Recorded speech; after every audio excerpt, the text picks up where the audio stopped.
这个老师，金木老师。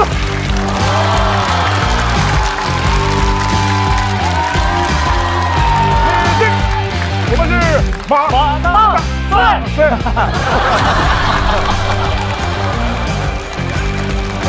我们同样是小不老我们了。好，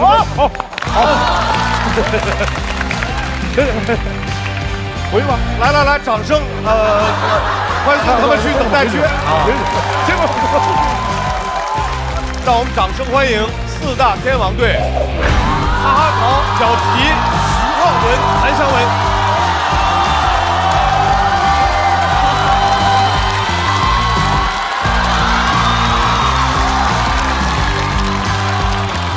我们是4大天王。魔力听，魔力海，魔力造，王力宏，花田里的光。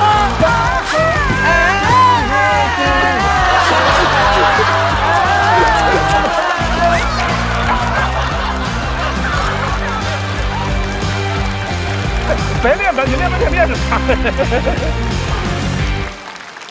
确认要结成好友的选手，你们可以一起走到我们沙发区。还没开始啊，是稍安勿躁，大家。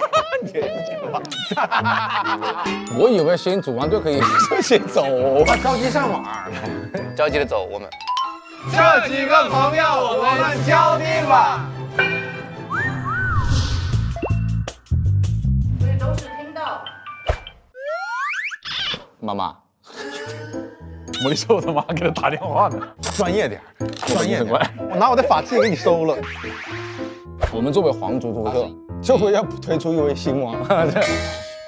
我们有战术的。如果韦大爷没来，他肯定是在别的队，因为他肯定会拉低我们的票啊！我就这么说了。忘恩负义呢？我很感谢节目组韦大爷第一轮就把这个老鼠屎搞走了，很纯现在。死过瘾呀！友情是充电宝。第3位也是我的宝，他刚来上马，他也是第一次上节目，会说一些傻话。友情是什么？友情是廣東話南入始終有樂趣。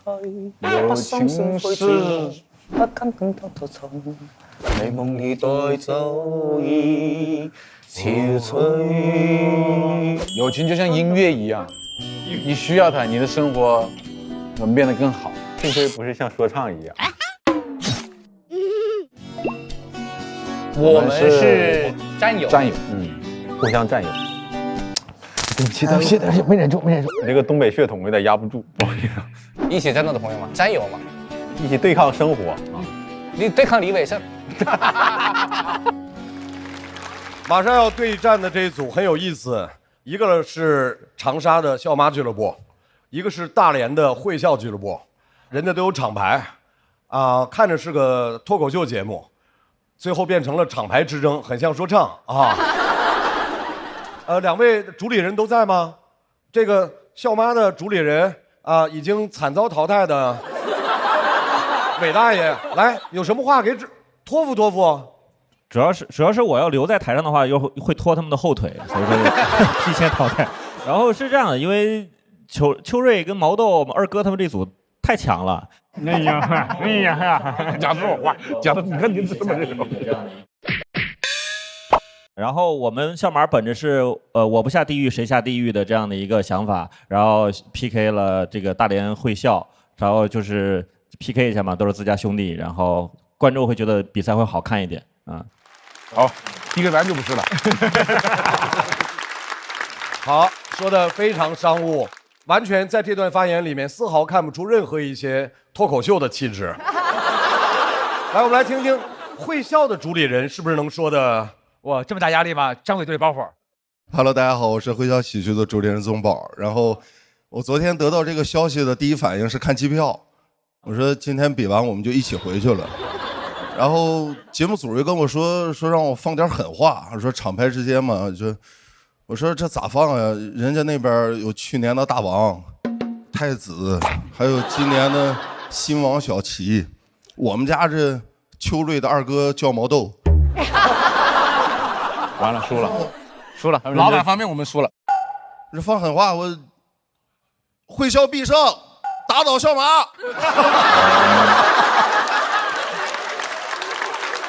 我这关键也不是狠话，这我心里话。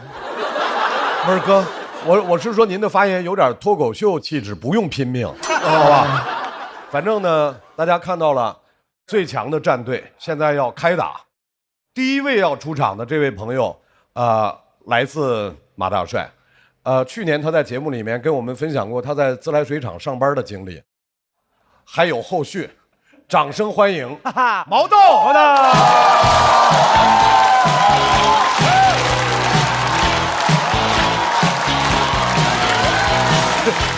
大家好，我是毛豆。大家好，大家好。我去年讲了一些我在自来水公司打击偷水的一些事儿嘛，好多人也成功的记住了怎么偷水。哎呦，成天有人问我技术细节，还有把磁铁装反了的，那水表都转成大风车了，拿自来水洗钱我。同事他们现在说出去收水费2月收了这么多吸铁石，全是强磁的，放在包里。中午坐地铁回公司等车呢，有个小孩就这么高，站他后边，他一上车给人眼镜吸走了。小孩说：“妈妈，我是不是瞎了？妈妈。”他在车上给老人让座，说：“大爷你来坐，大连地铁那个座啊是铁的。”他在那大爷来，大爷懵了，这啥座啊？假动作啊！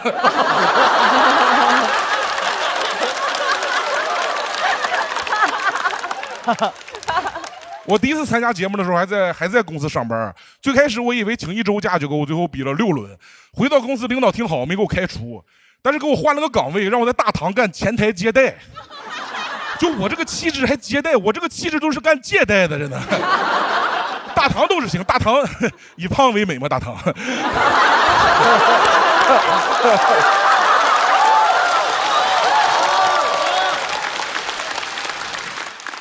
这活真的是不好干。我上班第1天，一个用户家里停水了，他站在门口就骂，半个小时没重样。我说这是给哪个 rapper 家水停了吗？这是。领导让我去解决一下，我就过去。他说你算什么东西？你从哪来的？我说我从大堂来的。他说你去取经去吧，你在这干啥？一顿给我骂呀。最后领导亲自来了，说小毛啊，你还是年轻，你看我的，不愧是领导。他上去咔咔2句话，大姐动手了。我说化玉帛为干戈。成天有人投诉，有些问题我也没办法，你说水质不好骂我，停水了骂我，联系师傅上门给他修好了，第2天又投诉，说维修师傅脚太臭。这拉眼，我师傅回来我就说哥，有人投诉你脚臭，他说我脚不臭啊，就陷入僵局了，我又不能过去闻闻。我说真的，我能有什么办法？以后师傅来上班，我在门口端盆水，我说师傅洗脚。我给你讲小鸭子的故事。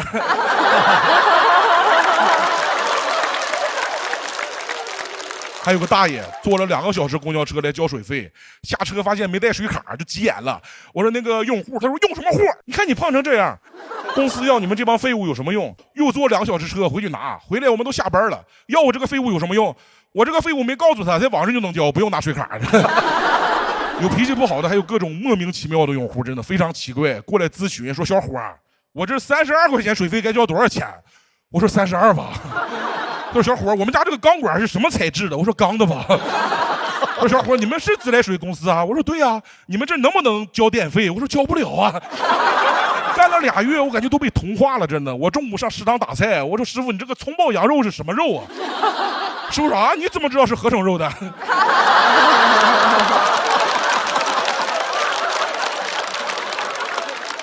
我那时候刚参加完节目，还老被人认出来，跟我合影，跟我聊天。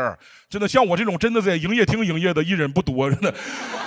问我在公司干啥的，我也不好意思讲，我在这看门。我说我现在负责公司进出口的一些业务。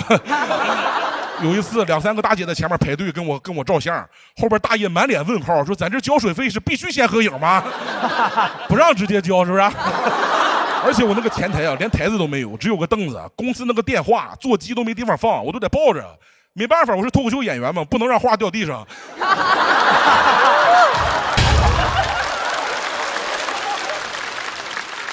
没桌子，我想写点稿都没地方放电脑，是吧？只能在大堂溜达。关键是我想到有梗的时候，我老笑出来，目光呆滞，站在大堂中间。那个保安大爷都害怕了，说他是不是能看见啥脏东西？写稿不算啥的呢。后来有几次我练习互动，站在大堂那儿，大哥你是自己来的吗？这个大哥呢？保安大爷彻底吓屁了，说小毛啊，你能不能给这几位用户先请出去呗？午休真的，午休我也没地方趴着，只能仰着睡。楼上有人点外卖，备注写放在前台就行，小哥就把奶茶放我肚子上了。有时候我一睁眼，那地上全都是奶茶水果，真的。我小哥还在那打电话呢，说1楼没有前台啊，就供了个弥勒佛啊。而且我仰着睡啊，真的打呼噜很严重，我在那打呼噜还有回音，大堂还有回音嘛，声音特别大。经理就往我这打电话说一楼有怪声，你快去看看。我过去检查一圈，啥也没有啊，我又回去睡了。他又来个电话，我又去检查，又啥也没有。来回2、3遍我都生气了，我又害怕又生气，真的。我就给我电话线拔了，继续睡。结果过了一会儿，那 rapper 大姐来了，她看我睡觉直接上楼了，又和经理打了一顿。保安大爷说咱这确实不干净啊。第2天他烧了点香，果然脏东西没有了，他妈熏得我睡不着了。挺吓人的，真的，我打呼噜还卡壳，我在那。最可怕，我有次在梦里梦着个笑话，你知不知道？我在睡出一种含笑九泉的感觉来。我调到这儿最开心的就是保安大爷，之前他是干前台的，现在他啥活没有，哎呦就舔领导，一见到领导说话就变成夹子了，哎呀领导回来了，你这成天太忙了，我看着都心疼啊。大爷他都不是绿茶，他又老又茶，他是普洱啊。职场上大爷玩明白了，他就舔经理，舔大领导，那组长班长让他干点活老费劲了。他说我不干又如何？你又能把我怎么地？前2天我看那个《我是歌手》，感觉又看见大爷了。他就说如何呢？又能怎？能怎？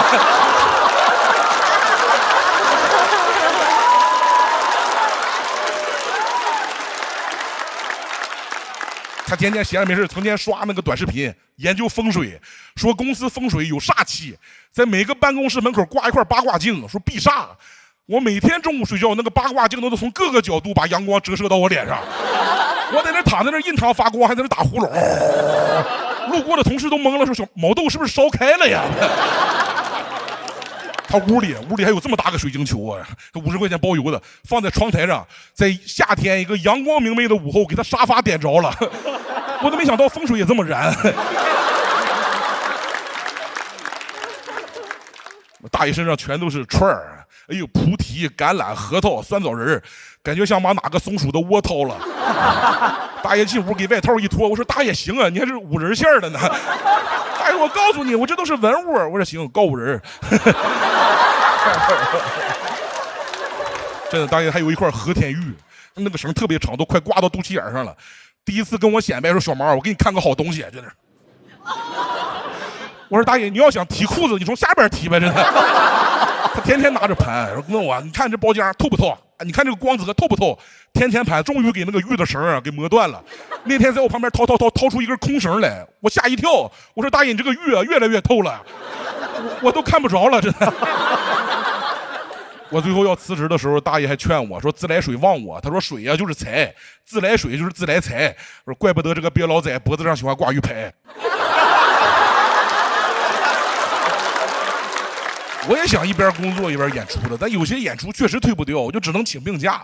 后来不知道谁给我们领导推了个效果小程序，他点开发现我上个月带病参加了47场演出，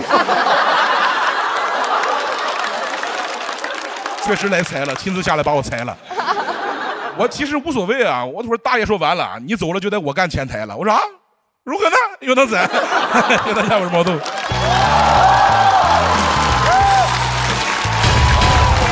来，掌声送给毛豆。毛豆锁票倒计时。来，再次掌声送给毛豆。谢谢。很开心，毛豆是少数那些即使发挥不是最好状态，也能让大家高兴的死去活来的那种选手，是属于这个行业的瑰宝级的。就好像智胜有时候讲砸了还是很开心，所以我今天没说你讲砸了，别误会啊，别误会，没，就是我感觉不是他最好状态吧，然后我就听到前后左右噼里啪啦都敲了，所以我觉得不差我这一票，对。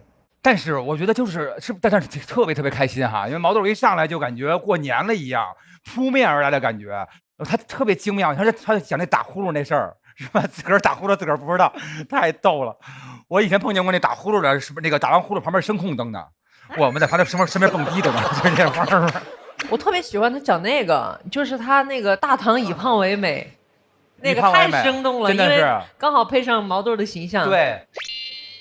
我想问毛豆一个问题，就是因为他之前讲过这个水厂的事儿嘛，然后这次讲的是在大唐工作的事儿。你之前还干过别的工种吗？我干过收费、维修和那个前台。我干前台是因为当时当时接演出嘛，然后我就没办法，就跟领导讲我有心肌炎。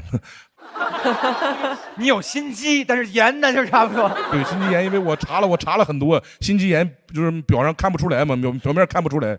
我就说我有心肌炎，回来之后领导说你有心脏病就别出去干活了，对你别外边挖沟再死在外边了，就让我在公司看门。对。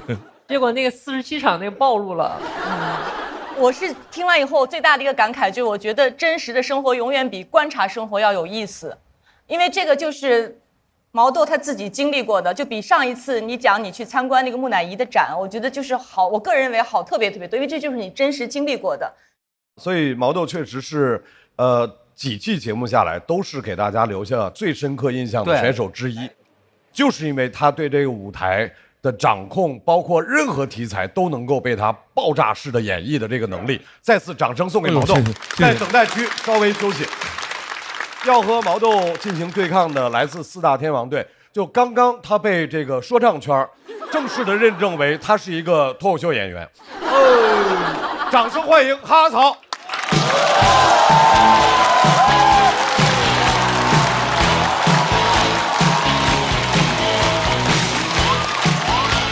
1楼的观众，2楼的观众，大家好，我是哈哈草。今天我们相聚在这里，首先要感谢无理涛涛。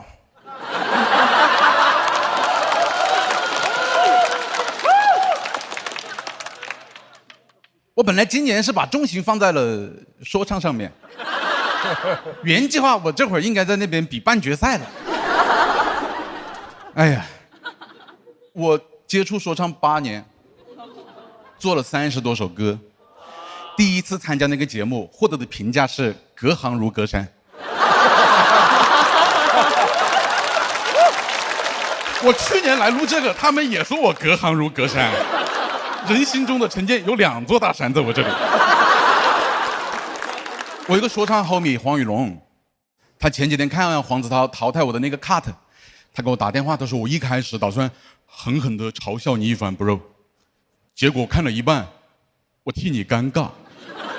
我觉得我做兄弟的真是没有做到位，我当时真的应该拦着你不让你去的。我当时一听，我说我的 bro 真的好让我感动。结果他就把自己微信头像换成了黄子韬，现在每天早上问我想不想要链子。我被淘汰以后就回归家庭了嘛，最近就带小孩上早教班。现在他们早教班流行蒙特梭利教育法，蒙特梭利是一个意大利的教育学家。然后我当时那天突然好奇，我就想搜一下这个教育学家他孩子是个什么学历。因为我不知道意大利教育怎么样，反正我们中式教育是认这个的。你教育学家，那你孩子是耶鲁还是剑桥呢？我请问，我就搜了一下，我发现他孩子没有上大学，一下我就觉得有点心疼钱了。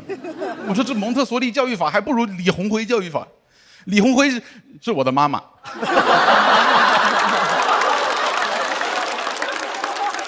他还是培养了一个3本大学生出来。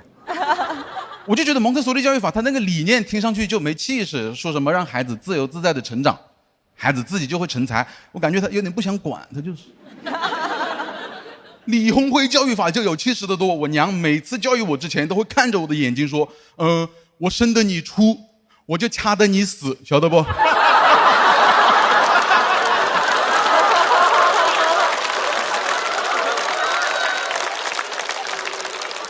我小时候家里面最怕的人就是我妈妈，因为她会来真的。有一次我妈带着我练字，在一起的在字，她让我写10遍。当时一边在那写，一边在那磨磨唧唧。我还跟妈妈说，我说妈妈，你这个在字像一个坦克车。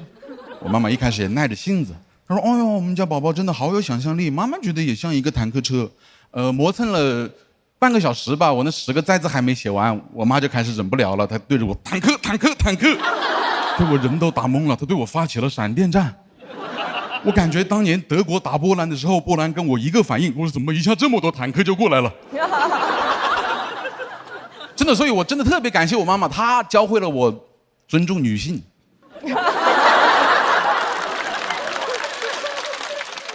我一个男的，我平时也会逛虎扑嘛，它上面会给人评分，张伟丽评分一直都是9.8、9.9，杨笠就只有2点几。看着我娘从小就知道这个男的，你骂他没有用，你要打他才会服气。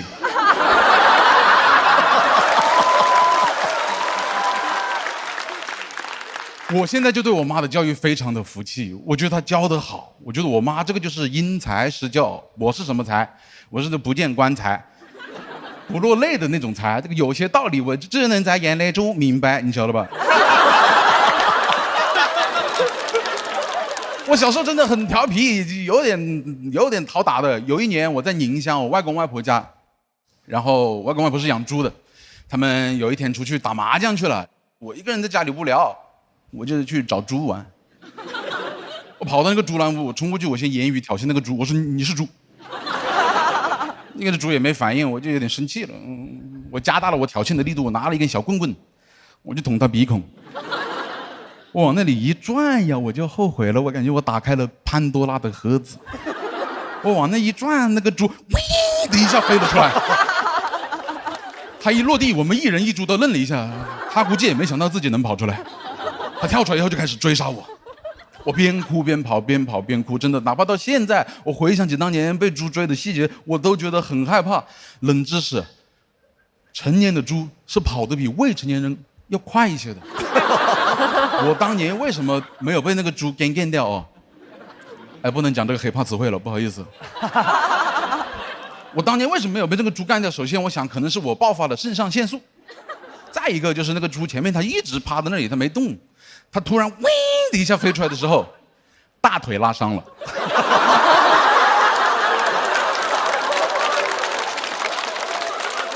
我用余光瞟它的时候，它追我的时候有点一瘸一拐的。真的朋友们，运动之前一定要热身，好吧？这是我健身启蒙教练宁乡花猪告诉我的。我当时一边哭一边跑到了我外公外婆家的卧室里面，我把那门一关着，然后我感觉猪还在门口都堵着我，我赶紧一个电话恶人先告状打给我外公外婆，我说你们就是这么带小孩的是吧？天天就打的那点牌，玩，只晓得玩，我在这里我都要被猪杀掉了。我外公外婆一听就很激动，就害怕嘛，就赶紧过来看看我。然后另外他的2个牌友也很感兴趣，我们宁乡人养了几千年的猪了，很少有猪要杀人的。他们想来开眼。到了现场确实也是一片狼藉，我躲在卧室里面哭，那猪在外面我也不知道在干什么，可能拿筋膜枪在按摩那条拉伤的腿。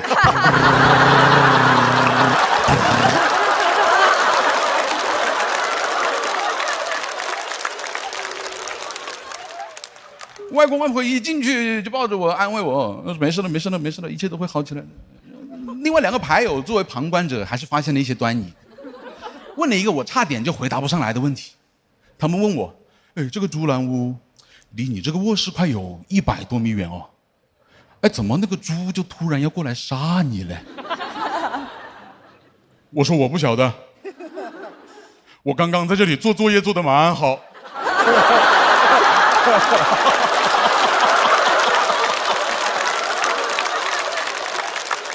也就是这件事情以后，我才明白，猪其实也是攻击性很强的动物。我原来一直都以为那个猪啊，就是被那个栅栏关在猪栏屋里面的，后面我才知道，它就是为了一口饭被关在那里。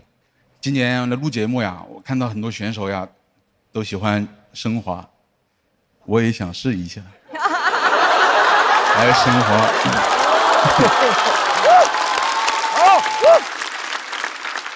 这怎么说？我希望啊。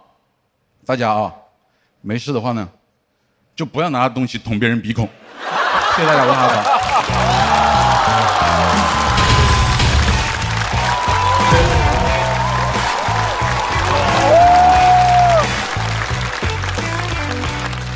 哈槽，锁票倒计时。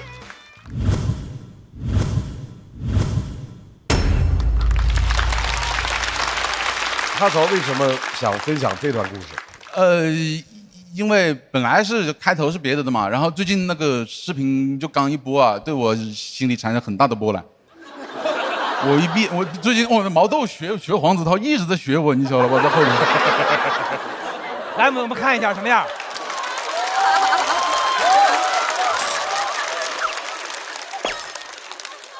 隔行如隔山，你这隔行如隔山呀！天天对着我。有点丝绸，我们这一次也是跟他拼了，我丝绸之路，哇，太棒了！哈槽就这段，就你刚才说的黄子韬说你的这段，你是真在意？我本来没那么在意，但是这有点像去年我第一次在这边录完节目，那我现在已经我的那小红书啊什么，我已经就点了所有脱口秀，不感兴趣了。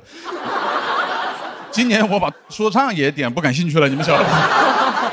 我就是没什么东西看了，我现在每天看广告，我其实还是在意的。当然了，这他是心中的梦啊。是的，我们要认真的问一下罗永浩老师。罗永浩老师，我告诉一下大家，这是罗永浩老师第一次给哈哈曹拍灯。哇，这有什么稀罕的？对，而且还犹豫了很久。是因为我后边就特别喜欢哈哈曹。去年第1轮的时候，我写过一些歹毒的话对他，然后后来我也反省了一个中年人为什么要说实话，然后但后边他就表现越来越好，整个赛季。然后到这一轮的时候，我心情上还有一个弥补的心理，所以第1场就想拍，但第1场也没有很好。然后，咱们这好话能说到，对不对？对，有好话。但已经到了那个点，就是让我犹豫一下拍。但我希望后边的赛事进场里能看到你，让我失控的拍，我觉得能看到那一天。我想问一下罗老师，好话在哪儿？就是在未来，在未来，不是在未来啊，不是，就越来越好。到这儿是犹豫一下就拍了，这已经很好了。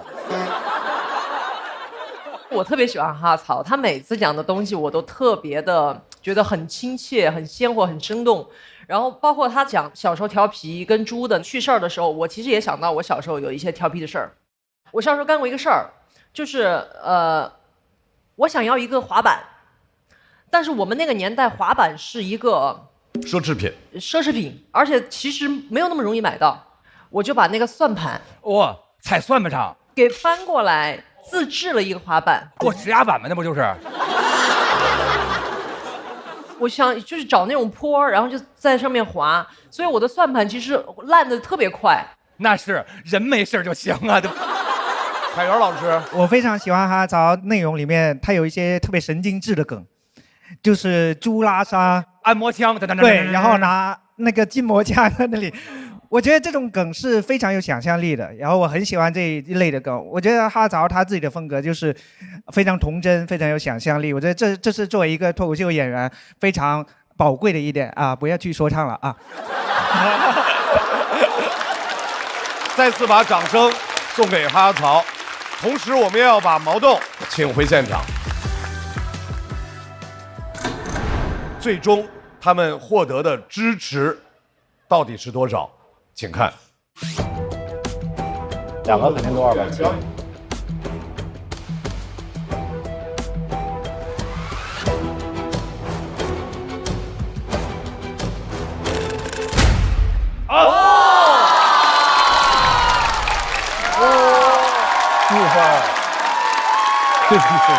就是毛豆274，哈曹270。休息一下，还要等你们其他的队友表演结束之后，才能决定你们到底是去那个区，还是回到这个区。不好解呀，哥哥，你怎么不好解呀？我觉得曹哥就是今天让他找回一点赛场的感觉了。他前年就不紧张，今天怎么着他有点看到那哨子有点慌了，他有点。我看到他这里抿嘴巴了，他才在这里嘟着嘴有点。因为你知道去年刚来的时候，哈曹不是说他要挑个厉害的玩吗？问了所有人，我说护栏胖不胖？他说谁胖不胖？我说毛豆豆哥要避其一下锋芒。去年是最巅峰的时候都要避其锋芒了。我觉得确实毛豆挺难接的。他在这里讲的时候，我就一直在喝水，嘴巴焦干的，看到他嘴巴起皮了，然后就保持他的湿润。本来想上个价值，本来想生不出来，生一肚子气，你知道吧？这怎么我就生不出？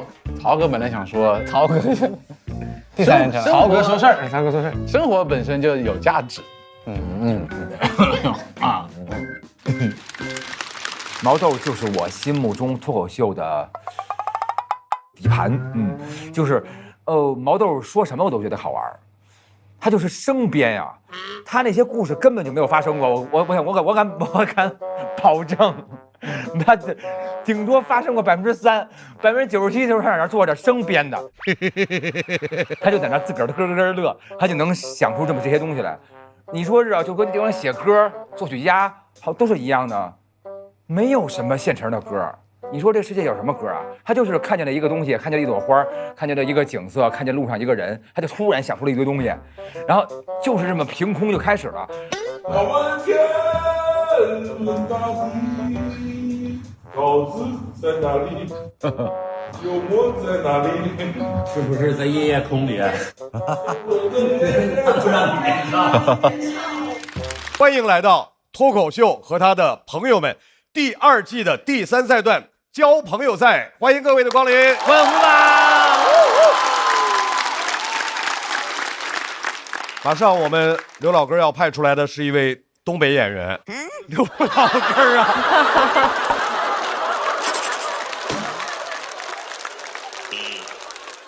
马上我们要派出的是一位东北演员，讲自己的消防员故事，讲的是活灵活现，让我们掌声欢迎二哥，二哥。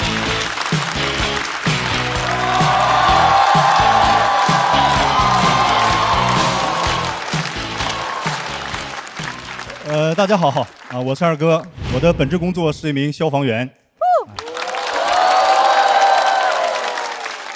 鼓掌的观众，我祝你们幸福。这就是2人转的开始。对，没鼓掌的我也保你们平安。我在上一轮比赛当中讲了消防员战友之间的感情啊，今天我想跟大家聊聊我的爱情。我老婆跟我一样啊，东北人，我俩很合适啊。我身高1.8米，她也1.8米。哦。当时我俩经人介绍相亲认识的。啊，那天我去晚了，他们都做好了。我先做个自我介绍，我说你好，他们都叫我二哥，以后你可以叫我二哥。他说他叫盛雪，我说那我以后叫你小雪。噌一杆站起来，你以后叫我大盛。大盛是女子短跑运动员，大学的时候选修过搏击和武术。我是一名消防员，一开始我根本没有把大盛放在眼里。直到有年冬天，在我老家干了次雪仗，我彻底被征服了。他打雪仗老厉害了，他竟然不用雪。完了，我跑也跑不过他，然后他一个扫堂腿把我放倒，骑在我的身上锁住我的喉，完了还问我你服不服？我回答不了。但是从那天起，我就告诉我自己，我说大盛这个女人，我跟定她。因为我们消防员平时很少回家啊，家里大事小情都得交给另一半，所以我的择偶标准就是想找一个动手能力强的。大盛的动手能力很少让我失望，经常让我绝望。我记得有一次在网上我买了一个相框，想把自己家这个电表箱遮挡住，大盛给我发视频说二哥货到了，我说你等我休假回家我来安。这个东西它需要电钻，他说对呀，大锤属实不好用啊。然后镜头一转，我看墙皮都早掉了，我忍不住就笑了。大盛怒了，我害怕了，因为这个表情打雪仗的时候我见过啊。我连忙说没有事儿，你整点乳胶漆、腻子粉和点水啊，你等我回去刮个大白就好了，很简单。大盛听进去了，晚上就给我发信息。说二哥，乳胶漆、腻子粉和水的比例是多少？那天晚上我格外的想家。第2天早起，我给大盛打电话，我说大盛啊，大白刮的怎么样？刮不好没有事儿，大不了咱们重新装修。他说二哥，咱俩想一块儿去了。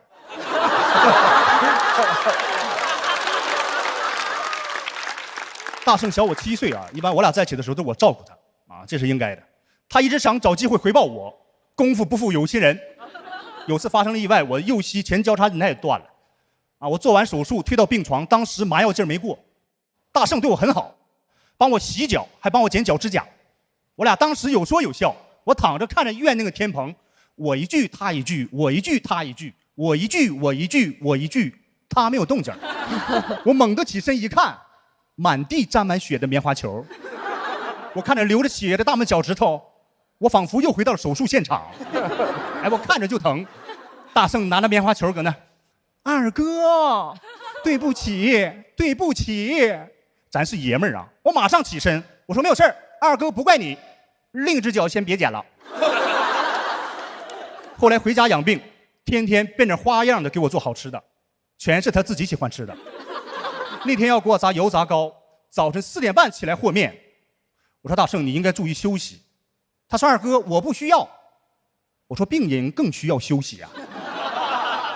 然后他让我帮他测测油温，你知道我那时候很困难呐，我拄着我那个拐，我好不容易来到锅跟前，大圣趴我后面拿着油炸糕，迫不及待，很可爱啊，小鸟大鸟依人那个样子啊。我手往油锅上一放，他说二哥好了吗？我说没好，你等等啊。我又一放，他说好了吗？我说好了，没等我说等等，油炸糕就飞过来了。我看油炸糕掉油锅那一刹那，我绝望了。那是夏天呢，我就穿条裤衩。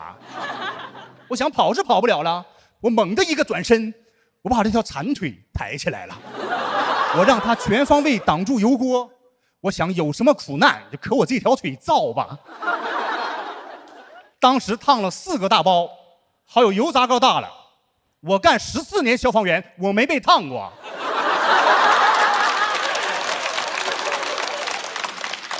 大圣拿着棉花球，二哥，对不起，对不起。那我看他那可怜样，我说没有事儿，二哥不怪你，怪二哥自己没有穿工作服。后来他又建议给我理发，我想这个建议让我感觉到害怕了。工具买得很齐全，圆规卷尺他都买，但他捎带买了瓶碘伏，这就很人性化。我喜欢大圣哪一点？做事情雷厉风行。我刚坐凳子上，头还没有摆正呢，歘一推子从后面就干过来了。我看着镜子，我说大圣啊，我感觉有点短。他说二哥，你就感觉短吗？你不感觉疼吗？说完拿着棉花球就过来了。二哥，我说大圣，你收了你的神通吗？从现在开始能不能不说对不起？他说好，二哥，我现在不说，那我推完一起说。后来我战友来我家看我啊，我们战友之间的感情就是这么的单纯。他说来看我，就单纯来看我。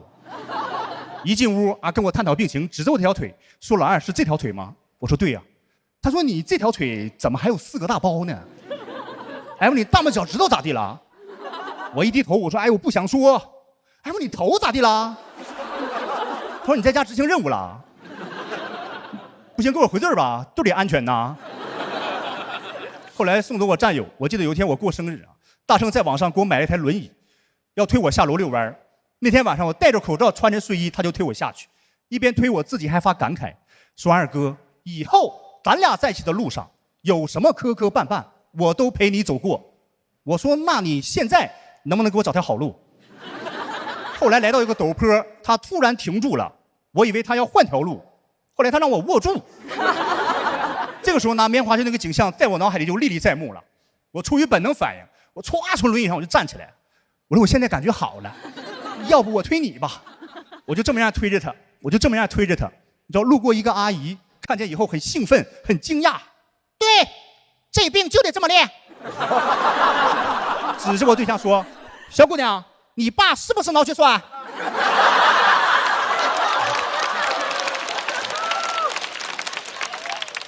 然后我跟大圣当时回去的路上，大圣突然跟我说：“二哥，对不起，你看我给你整了一身伤。”我说：“你说啥对不起？这是伤吗？这不是咱俩爱情的军功章吗？”谢谢大家。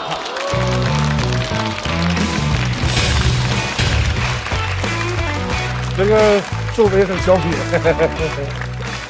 二哥锁票倒计时。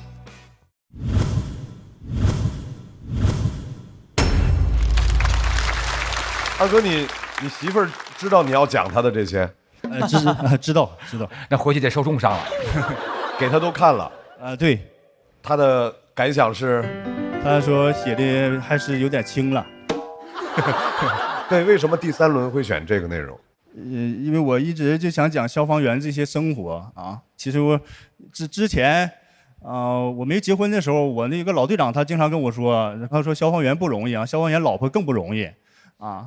所以说，然后我跟大圣在一起之间，他经常的，他岁数比我小，他经常的他想照顾我，然后总是也是无故的把我伤害，但是我很享受这个过程啊。那是啊，对，因为他甜蜜的负担。对，我也不经常回家，所以我感觉什么事交给他，只要他开心就做，我给他兜底，就完事儿。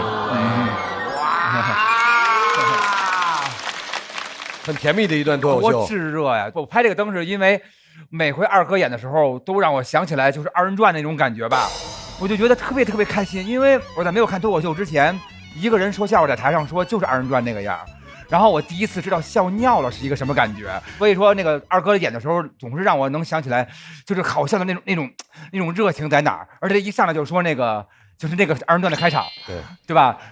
观众鼓掌，对，鼓掌的，特别喜欢这种幽默感，所以说我就给了二哥拍这个灯啊，谢谢你，谢谢您啊。春春是想了很久拍的，有一点儿，因为我觉得前面两次二哥的那个笑点会更密集一点，这一次的我觉得他是走了一个还是相对温馨一点的故事。给我的感受，我觉得像是看了一个爱情的情景剧，对，觉得很美好。从作品的角度来讲，好像更多的表现了他那种做事儿比较愣，所以会出一系列那种后果，就有点顺拐吧，我大概是这么一个感觉，所以就没拍。对，但整个过程听的是非常愉快的。第一次二哥是在这个舞台讲与消防员的具体的工作无关的内容，开始讲家庭的幸福，开始讲他和自己妻子的相处。脱口秀不光是要犀利，脱口秀也需要温暖，所以再次感谢二哥给我们带来的精彩表演。要和二哥进行对战的这位朋友是一位新人，他最擅长的事情是什么呢？是用非常非常放松的肢体语言来表演他对这个世界的不理解。掌声欢迎小齐。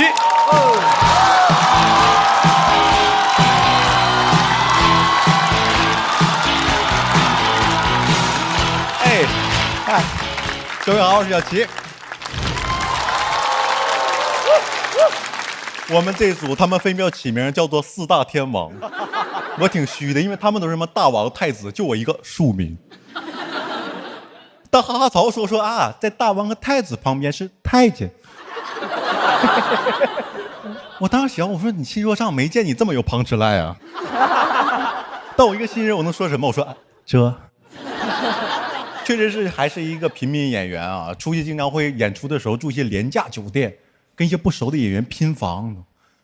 我说我最怕一种酒店设计，就能把卫生间都做成玻璃的。我怎么发现的呢？那我正躺床上刷那种正常视频呢，就那种正常穿搭无不良引导视频。一抬头，看着不良穿搭了，大哥有点怕了。因为我俩四目相对，我还带着我看美女的笑容。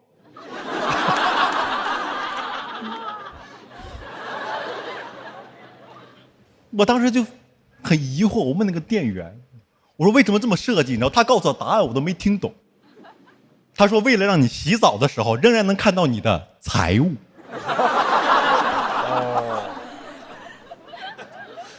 我住的是廉价酒店。觉得我这种穷人只要财物不要尊严。真的，我觉得很多事情是你看到了保护不了是最难受的。我不知道你们，我洗澡的时候我保护不了任何东西，我只能保护我的隐私。他把我隐私拿走了，你说怎么保护？正洗着呢，一个小偷把我包拿走了。问题来了，追不追？我就这种穷人的经典困境，就是钱跟脸你只能要一个。我追的话不能把它擦干了，然后穿好衣服，然后爽肤水。小偷出国了。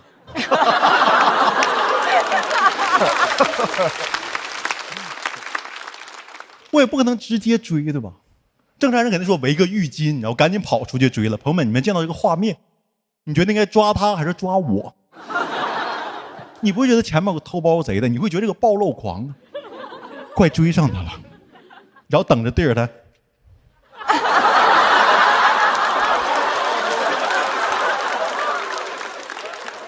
但编剧说我这个段子说的不对，说如果我在洗澡的时候进了一个小偷，说我可以直接跟他搏斗。我说是赤膊的膊吗？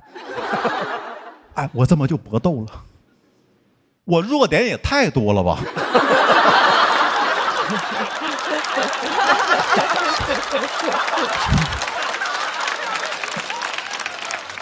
我打架的时候不知道怎么防守，而且要打沐浴露的时候，他进来完了，太滑了，我都不希望有人救我，怎么救我？我正搏斗呢，说快来人呐，救命啊，救命啊！怎么了？哦，我觉得小偷都会生气说，我只是劫财啊。我觉得这是我们生活中经典困境，就很多情况下，而且就你放弃了脸，可能钱就来了。因为我们住那个酒店，第二天我就要去寺庙参观一下，我们同行大哥非要领我去，发现寺庙我俩也逛不明白。我第一次逛，我以为会很古朴，但没想到现在寺庙已经企业化、商业化了，显得我特别土。就原本上山有柏油马路，但不让进车，然后我特别难，因为我要扛着1.8米的高香。我同行大哥非要买，说什么哎，咱上香必须最高最粗的那个，佛祖办事就先办咱的。我当时想跑这跟佛祖人情世故来了。佛祖收香的时候还在那，哎呀，下不为例，给菩萨的，给菩萨的。我就没有必要，你知道吗？而且上山真的要50分钟，我没办法。我问那个管理员，我说不让进车，我们那个香怎么办？他跟我说那话，我感觉他研究过佛法，因为那个话能应对世间一切的挫折。他说：“你得扛着呀。”哇，这话悬呐！他不说，我以为我得骑着呢。香屁股一点蹭，我就上山了。我扛不住嘛。5·1期间，人山人海，我跟我朋友2个大傻子扛着1.8米的高香爬山，我俩都没法回头呢。回头就唰，10个人下山了。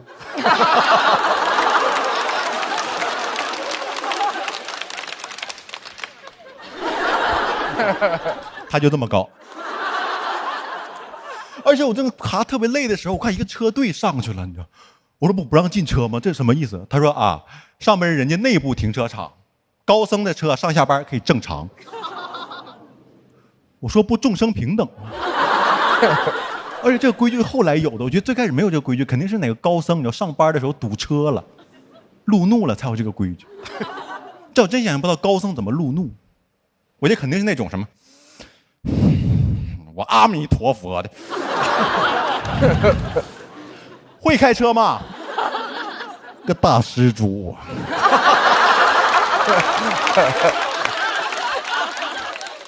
超度你，扛着上山50分钟，我到山顶上发现给我累坏了，跟我想象中的完全不一样。古色古香，朱红色的大门旁边6个大字。外来香火莫入，我感觉我像个舔狗，你知道吗？而且进去之后，那寺庙跟我想象中的完全不一样。在功德箱有个特别大的功德箱，在佛像面前，功德箱上有个硕大的收款码。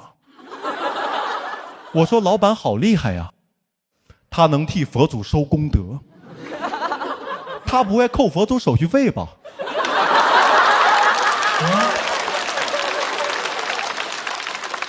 我觉得他做到了众生平等，谁来都2/1000，不管你是谁，你知道吗？所有人往里积德，他按月往外拿。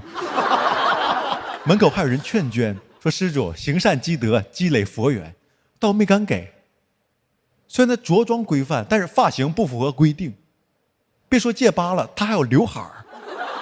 而且更震惊的在后面呢，皮卡开进寺庙里了，下来2个和尚端着这个功德箱往皮卡后兜里开始倒钱。我当时很震撼，我不是那种较真儿的人，但是你备点人吧。我对他们的行业评价跟我们行业评价是一样的，就是我不在乎真假，但是你别穿帮啊！你不穿帮的时候，我想不到这些东西。我不能讲脱口秀讲到一半说，其实我刚才骗你们的啊，我可以光着追小偷。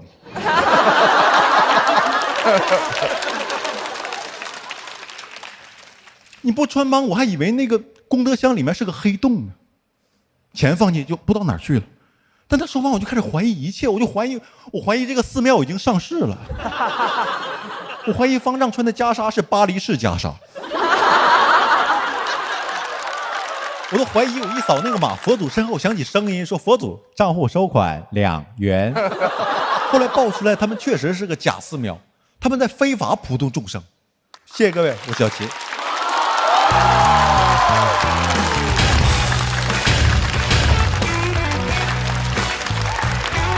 来，小齐的索票通道开启。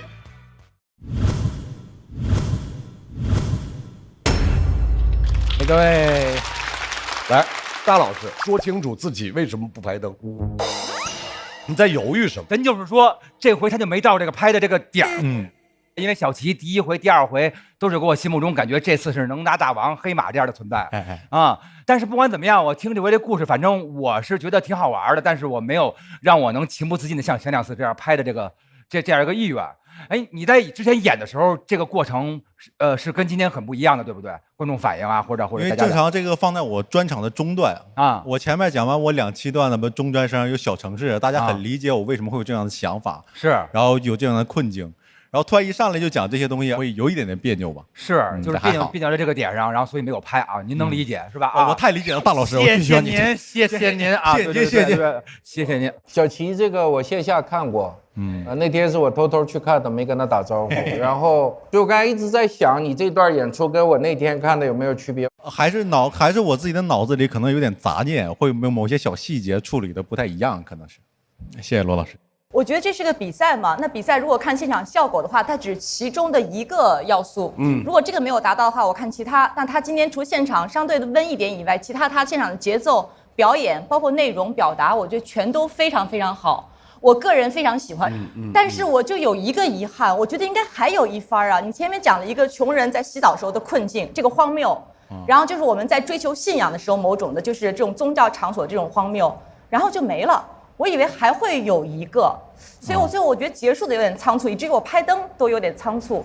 这是我觉得一个美中不足的地方。小齐是一个一定会给大家留下深刻印象的新人演员，因为他有独特的节奏，他有独特的表达，并且他在整个场上的氛围感是非常和其他的脱口秀演员是非常非常不一样的。来，我们再次把掌声送给小齐。二哥回到现场。二哥和小齐，他们分别得到的票数是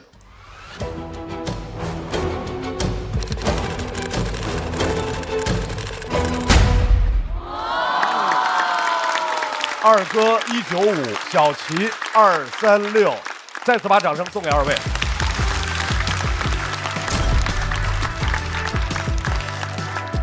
马上我们马大帅要派出来的这位朋友。大家印象非常深刻，因为他很爱生气啊。但是有意思的地方就是他越生气，我们又觉得越好笑。掌声欢迎邱瑞。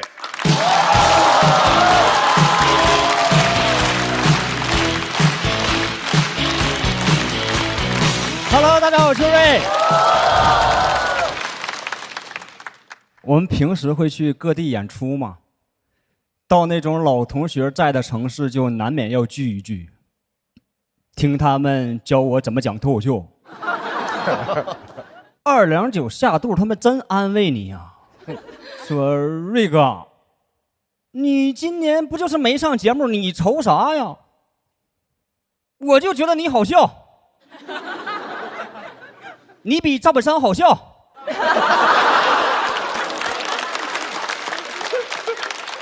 你早晚也能上春晚。我说我上过了。这话你不想听也走不了。我说我要赶7点的飞机，他们说那你正好别睡了，上飞机再睡呗。感觉就算我说我早起要高考，他们也会说正好别去了。你们明星不可以去定向委培吗？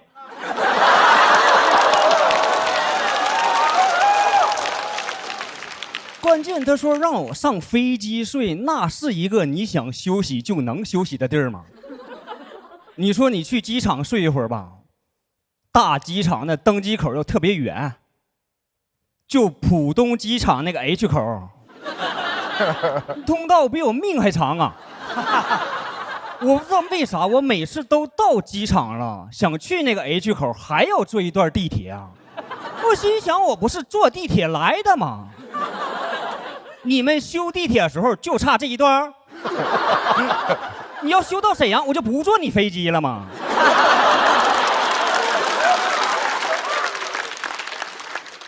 你说到登机口睡吧，碰到延误更是一点也不敢睡呀、他们就一点点给你延。我最严重的一次延误了8小时，当时是从北京飞河北。我坐机场里都气炸了。我说早知道我少个共享单车都到了呀。8小时，蹬快点，哥们儿回来了。这么近那么美，蹬车去河北。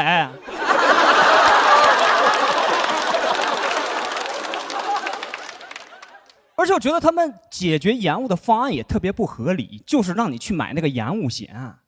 凭啥你迟到了这么长时间，我想赔俩钱还得先花钱买你这个保险哈？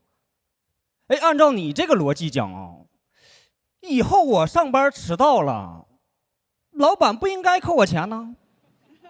他得先去买保险吗？下雨天我们还不理赔他？阴天起不来属于不可抗力嘛？我现在坐飞机就会报复性的买这个延误险哦。我精打细算过，按照国内飞机晚点这个比例啊，这就不是一个保险，这不就是理财吗？咱买啥玩意儿，它能20块钱，40%的概率变成200啊？就光这赔率，联航应该是目前最有良心的线上博彩。他要不是限额只让我买20块钱呢，我想把我工资都压上，咱就 all in 这个上海到深圳的 MN7386。这是真生气了。两边梅雨季一来就数钱吧。机场里没有对延误的失落啊，大家对着窗外就唱啊，就让这大雨全都落下。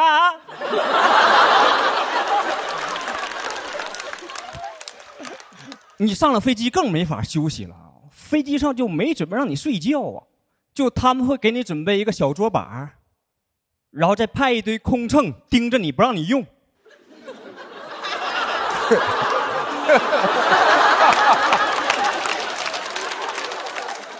给你放一个遮光板，你一睡着就打开它。我有次好不容易睡着了啊，空乘遮光板给我打开啊，蹲下来问我：“先生，需不需要眼罩？”我看着窗外那个光啊，气得说不出话，就感觉心里这个草字头突然开始光合作用了。哎呦，不懂为啥一定不让我用这个遮光板啊？我就去网上查他们的官方声明嘛。我觉得理由不是很能说服我呀，说是为了让我在空中能随时看到引擎，判断是否异常，然后决定要不要逃生。是不是有点过于相信我这个逃生能力了？我要真有这水平的话，你飞机也多余着陆这一下啊！你就在天上按站点停呗。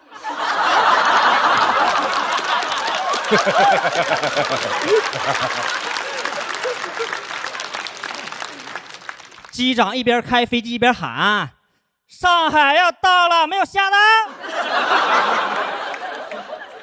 我一看快到咱家小区了，我就逃生吧。小降落伞就是悲伤。我说机长之后，哎，你看到下面那个红绿灯没有？麻烦在那儿给我停一脚呗。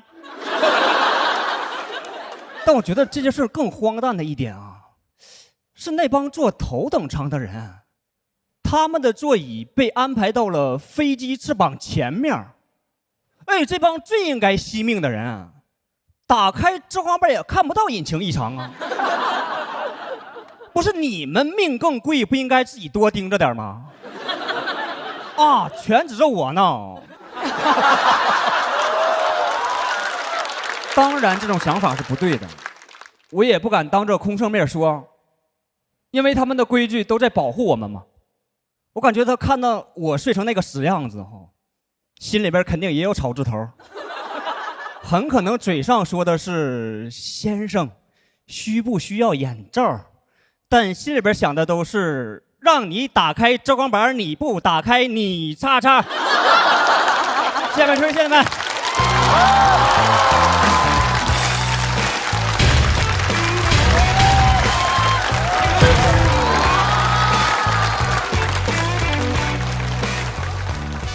秋瑞锁票倒计时，来，掌声送给秋瑞。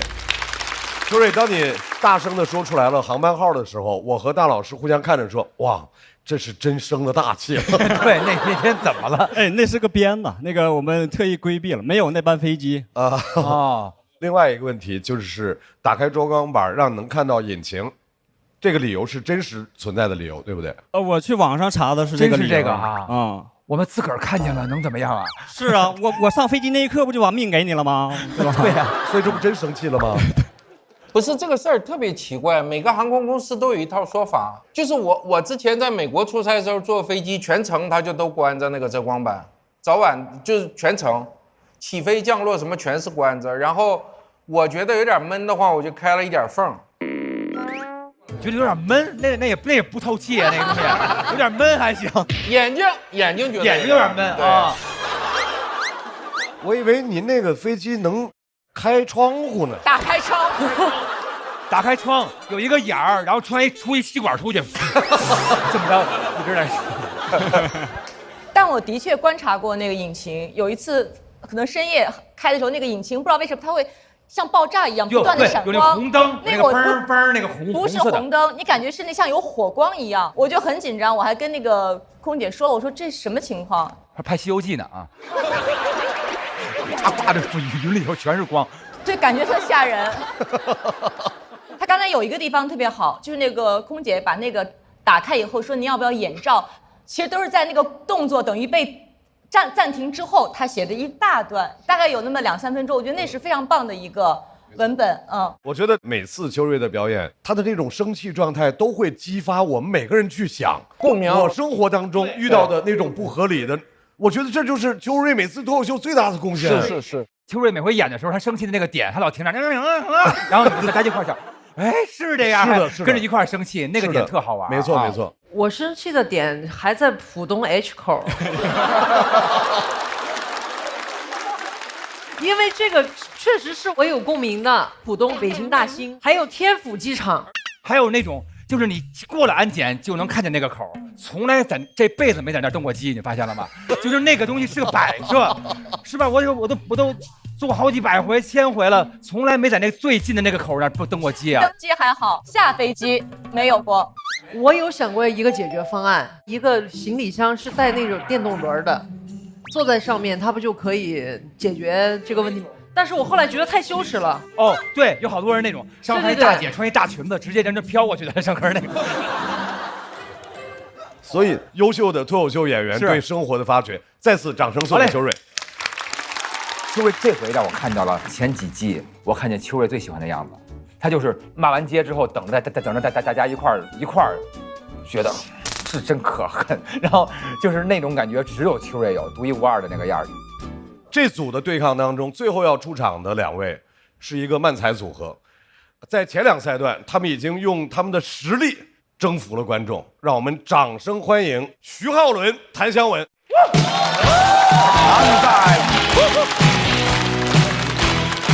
嘿嘿嘿嘿嘿嘿哈 ！Hello， 大家好，我是徐浩伦。Hello， 大家好，我是谭湘文。啊，马上就要到暑期了，是，很想来一次说走就走的旅行啊，想去旅自由。哎呀，马上就要登机了，开心啊！欢迎登机，你好，欢迎登机，你好，欢迎登机，你好，欢迎登机，你好，欢迎登机。哦，我们这边是贵宾通道，稍微等一下啊。欢迎登机，好，欢迎登机，好，可以起飞了。等一下，我没上去嘞。哎，你不能飞机全是贵宾吧？我也想成为贵宾。哦，想成为贵宾？对。不是贵宾犬，晓得吧？这神经病啊！你是？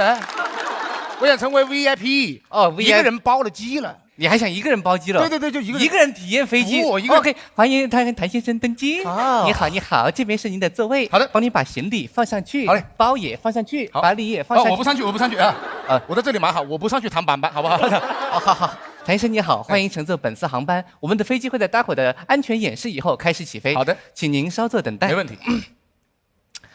女士们、先生们，欢迎乘坐本次航班。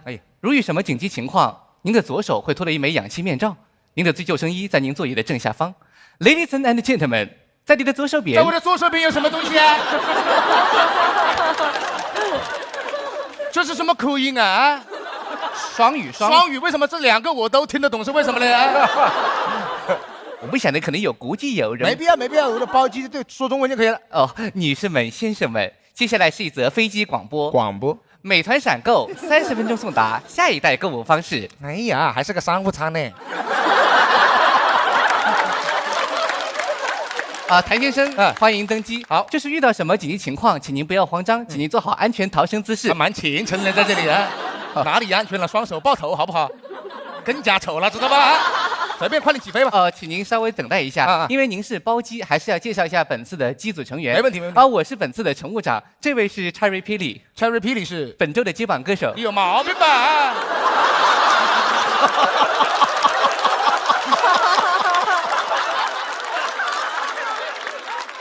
接榜歌手，接榜歌手来我这飞机干什么？不是，他是接榜歌手，他是那个歌手。歌手谁不是明星呢？啊，我知道他是下去晓得吧？没有，他是有下去我包机了。sorry， 他 don't like you。Get out！ 安全带要系好哦，马上就要起飞了，稍作等待。你坐我旁边吗？对，我们这是个廉价航空。自己说自己是廉价航空还蛮好笑的嘞，真的。稍作等待，马上起飞了。好。可以起飞了。等一下，我在头等舱还是在经济舱啊？驾驶舱啊？谁在驾驶舱了，大哥呀？太吓人了吧这！你不是乘务长吗？我也是本次的机长，因为我们这个人员机组比较紧张，你不要害怕，好吧？稍作等待。呼叫塔台，这里是 CS38664航班，有信号吗？好的，好的，没信号。没信号在跟谁讲了，大哥？怎么没信号的，大哥？现在有信号了。你别现在有信号，要一直有信号。有信号。好，我们现在已经做好了起飞前的所有准备工作，可以起飞了。对，我们现在位于国道上面。在国道上面啊，你不上高速啊，在跑道上面啊。现在位于跑道上面，可以起飞了。等一下，塔台，我问一下，我的飞机右前方有一个人戴着帽子，穿着个反光的马甲，拿着个红蓝的棒子，他是要查我酒驾不？查你什么酒驾了，大哥呀？那是个地勤喊你飞了，随时飞了，飞了。好的，5、4发射火箭啊，在这里啊。1哆来咪干嘛？开飞机，开呀，开嗓干什么？在这里唱什么？我不唱的话飞不起来了。这是个升空飞机。什么意思？就是这个飞机的左右可以通过摇杆来控制，就是飞行的高低取决于你发出的声音高与低来控制。这是什么鬼设计的，大哥呀？它是这么设计。飞了好高了，现在2米，2米不还是在国道上面呀，大哥呀？别怕，我们有降落伞了。降落伞有什么用啊？2米要什么降落伞了？对远了看就这个学生背的书包跳下去了，晓得吧？你不要着急，你着急，你飞行平时怎么飞的嘛？平时不是我飞的，谁负责飞嘛？Cherry Pili飞的。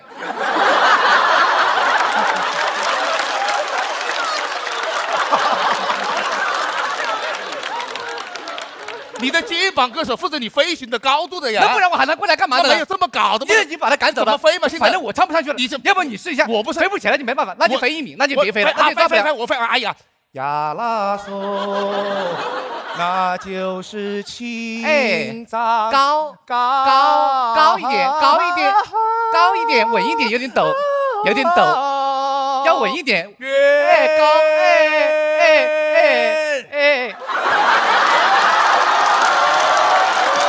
可以，飞起来没？飞起来了，飞起来了啊！可以，你这飞机没我都飞不起来，吓死个人了，知道吧？是。你刚才真的相信了？你什么意思了？你是？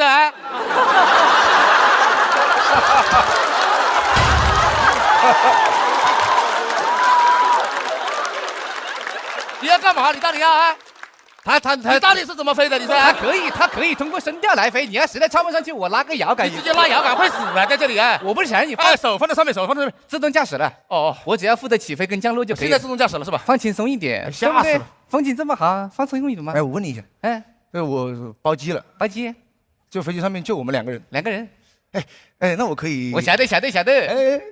你先给我演慢才吧。眨眼了，大哥呀！我想来一根那个。抽烟了。哎，想在飞机上面抽烟，那不专辑肯定不一样不是？那抽的是你负责不？你说不能抽嘛？你不抽不？你没点常识是为什么？我以为专辑不一样。想抽憋一会儿，下去再抽。好好，飞机上能抽烟。等一下到点了，给你发飞机餐了。我不饿了，我饿了。你发。哎，腿收一收，两个人推什么餐推过来了？你看你吃什么？有什么呢？有一个中式的，还有一个西式的。中式的是牛肉饭，西式的 beef rice， 没得选了，大哥呀，随便喽，随便是吧？随便喽。好了，起明火啊，在这里啊！你疯了是吧？现炒啊！你不如让我在这里抽根烟算了，晓得吧？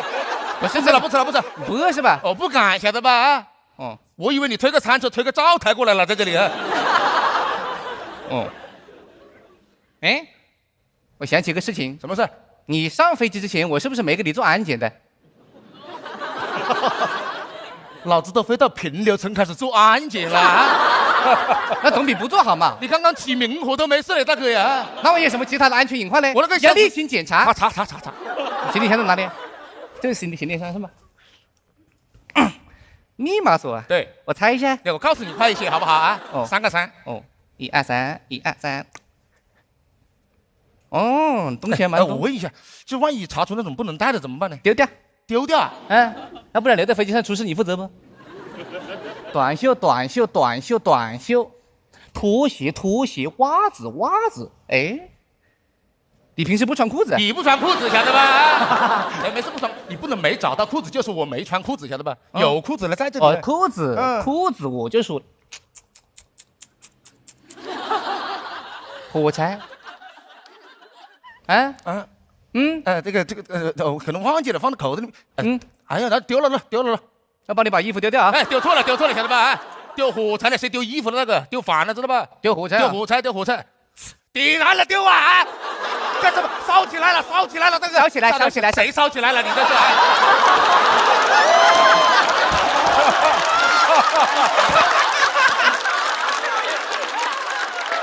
你快点哦！快，灭一下！哎呀，更烧了，晓得吧？在这里啊，你这个火平常水是灭不了的，快灭它，晓得吧？啊，不用搞了，烧干净了。没事，几件短袖嘛。啊，几件短袖没事，你又用不到，谁用不到了啊？我去三亚，我不穿短袖，穿什么了？你去哪里啊？三亚。你不是去冰岛吗？谁去冰岛了，大哥？我去三亚。我导航的。我去三亚。哎，没事啊，反正都是出来玩嘛。没事，你要搞清楚出来玩的目的。对啊，重要的事情是沿途的风景，重要的事情不是最后的目的地。目的地肯定重要了啊！我去三亚，你把我拖到冰岛，我带的全是点短袖，还全给我烧了。这里还有2根火柴呢。火柴有什么用了，大哥啊？冰岛的，我有几件短袖比火柴有用的多吧？啊！那你非要去三亚？什么叫我非要去？我本来就要去的，知道吧？好，真的是干什么了？给你加个途径点不？开滴滴专车啊，在这里啊，加途径点，你想办法。还有一个办法，什么？那就是我手动驾驶，给你开过去。你能开不？脱离自动驾驶。当然我是机长了，坐好点，别挡着我看后视镜。飞机上面哪来的后视镜了？我跟你说清楚。哎，什么呢？干嘛？有点借我一下。啊，好，可以了。你近视啊？你近视怎么不戴眼镜呢？我戴眼镜不好看。这是好不好看的问题吧？这不安全了的。我跟你说清楚啊，我们现在会偏离自己的航线哦，待会可能会碰到其他的飞机，不要紧张，不要害怕。别讲了，我们飞过来了，晓得吧？隔得好近了哈，比翼双飞了，在这里，快！这怎么办啊？我这怎么办？你慌什么嘛？我好，你别慌了，没事，你别急，没事。我跟你说。我们只要保持自己的匀速前进啊，不要左摇右晃。这种情况撞下来是他的全责。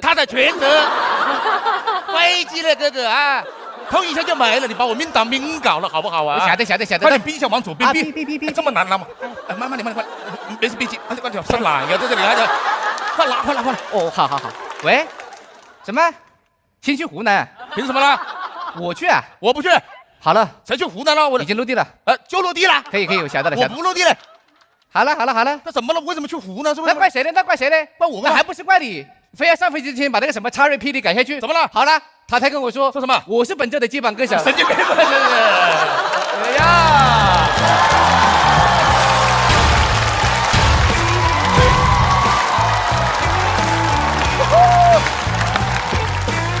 言慢语啊，人多力量大。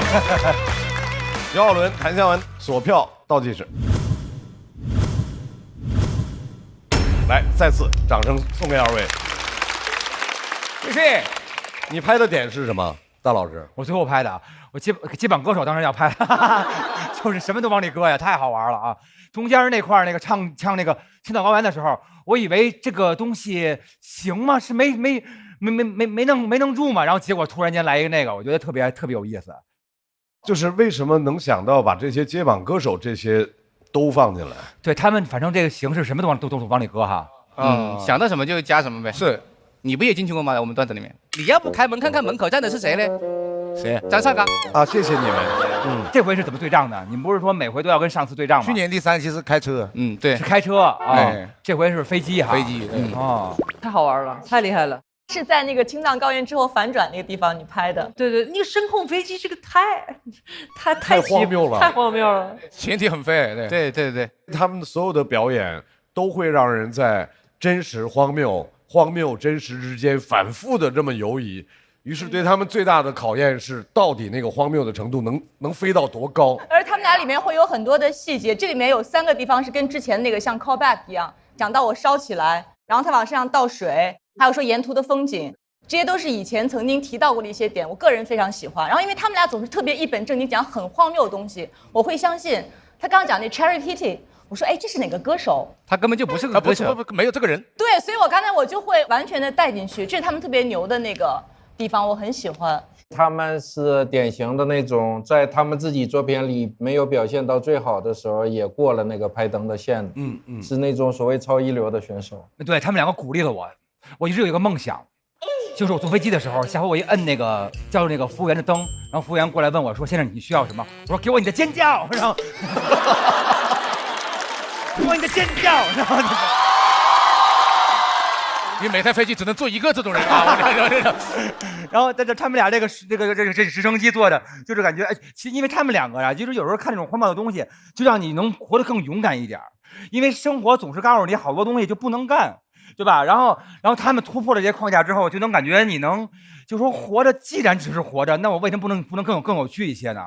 别人认为的荒谬，我既然做了，那我自个儿很开心呢。其实他们能给我一种这种往那边多走一点的勇气，我觉得这种挺好的，更热爱生活。太棒了！来，再次把掌声送给2位。同时，要回到现场的不光有邱瑞，还有2队的所有朋友们。来吧，来喽！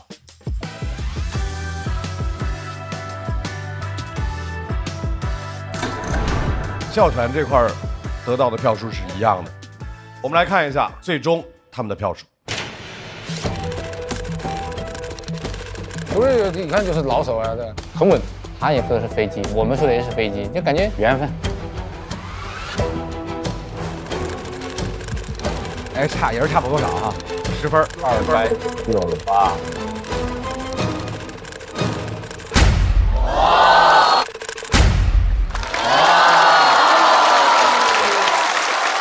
其实很接近，只差了10票。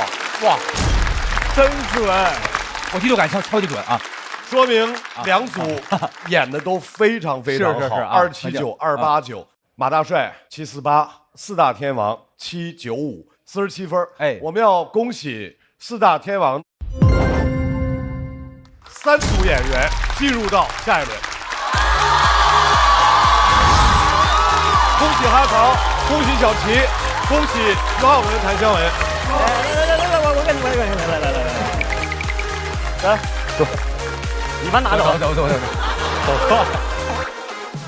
谁是你们4个人里面最松弛的人？徐浩伦吧，我吗？他网瘾太大了，有点。他的松弛感能感染到别人。你要我自己，我可能没有办法第2天玩到4点5，但是突然就想着，人有几个少年呢？18岁的自己陪着玩游戏。我是觉得睡觉没必要睡那么久，但我觉得谭湘文还蛮心灵导师的。就是这2天那个黄子韬淘汰我那个 cut， 他都看了，然后他们都老学黄子韬，然后说我东西太简单了啊，一堆黄子韬。但是我想起他饰演的黄子韬，他给我发链子，他说特别喜欢你，给我逗得乐。徐浩伦说一下。我说啥？因为是比较同频，你怎么就是如果同频的话，怎么安慰？我在想这个问题。一起哭，一起笑。心情不好的时候，两个人都心情不好。基本上是这样子。这不都这样过日子吗？就是哥们过日子。接下来马上要对战的这2队，首先有请5条手雪冰张俊、孙书恒。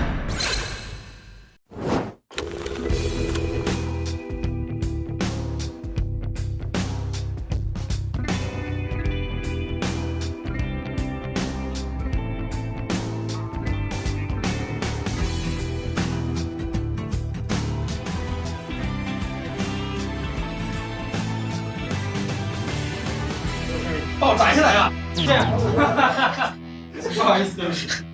我们是5条手，欢迎来到残联的夏天。耶！我想说一下对方的优点。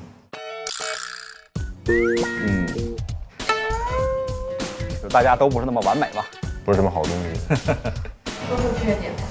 缺点。他是缺点，他是缺点，他就是缺点，你懂吗？那分别担任什么样的角色？我担任2条手，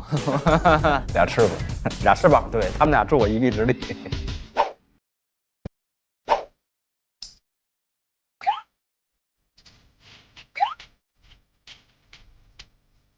吃饭吗？整面，我给你臊子做好了，行吗？加点面条，行吗？好，行吗？你是吗？臊子，你是带汤还是不带汤？橘子黄酒过日子。他不讲究我就理了。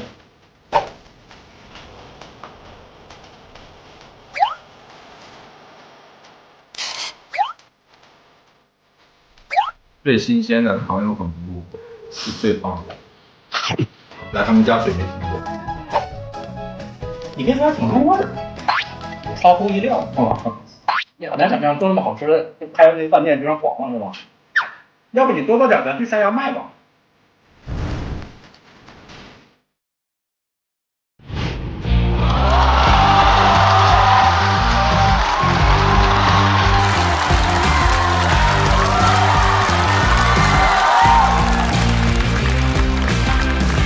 Hello， 大家好，我们是5条手。我们的口号是欢迎来到残疾人的夏天。热烈的掌声欢迎3位。接下来有请他们的对手，3个软柿子，小块、徐志胜和侯志远。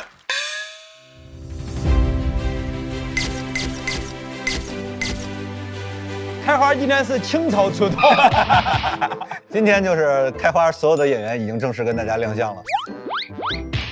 3个人的公司就没必要太直接了，比较扁平。我们是以实力排名，现在就是侯总，这是我们的文化运营官，这谁有？他是被我们道德绑架，不得不跟我们绑在一起。我觉得赔再多钱我们也愿意。我们发现了脱口秀界的无价之宝。哎呀，3个软柿子，小侯觉得谁是最软的柿子？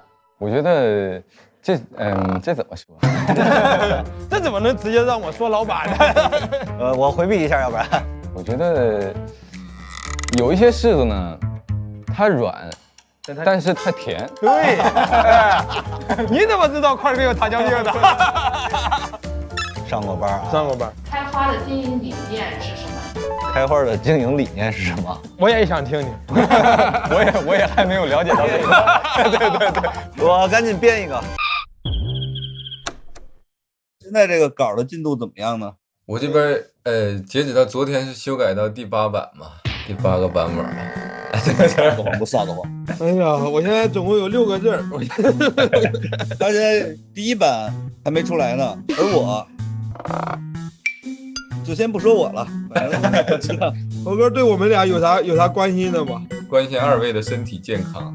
哎呀，这稿子一点希望没有呀！这稿子，这个我觉得也没必要。我得说出这个话来，他当面拒绝我，这个冲突太强烈了。对你那么说的话，你看这老板跟员工的交流方式，哎呦喂！我现在就不知道他是真心觉得行。对呀，行吧。你看开花就是风评这么不好，谁说风评不好？你注意你的措辞啊！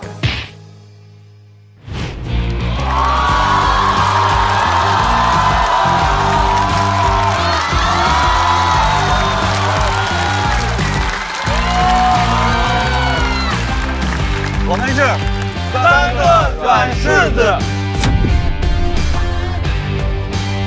，3个软柿子，你我一柿子，带刺儿的柿子啊！我问一下这个软柿子代表徐志胜先生，你们最后挑和他们组进行 PK， 内心的真实感受是？因为没人挑我们。因为他们挑的时候都说我们找个强的打，然后就把我们2组剩下了，还挺伤心的。哦，那小侯同学，因为你们是一个俱乐部嘛？哦，他们一个俱乐部的，他们一个俱乐部的。小块和那个徐志胜都是老板，你同时和2个老板一起演出的内心真实感受是？救救我！救救我！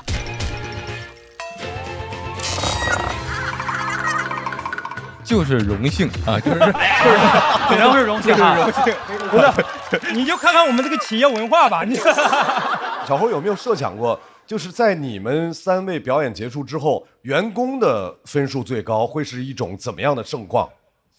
那是我应该努力做到的。哎呦喂，这公司打压的可以啊，这员工已经这么会说话了啊。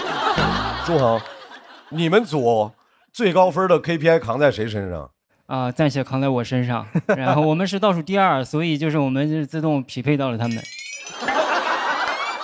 咱们就直接打比赛吧。行了，开始了，精彩就要来了。首先要派出人的是5条手队，5条手队要派出的这位朋友，真的，我跟你讲，叫只手空拳闯进了第3轮。本来以为他是留了一手，没想到是一手接一手。让我们掌声欢迎雪冰。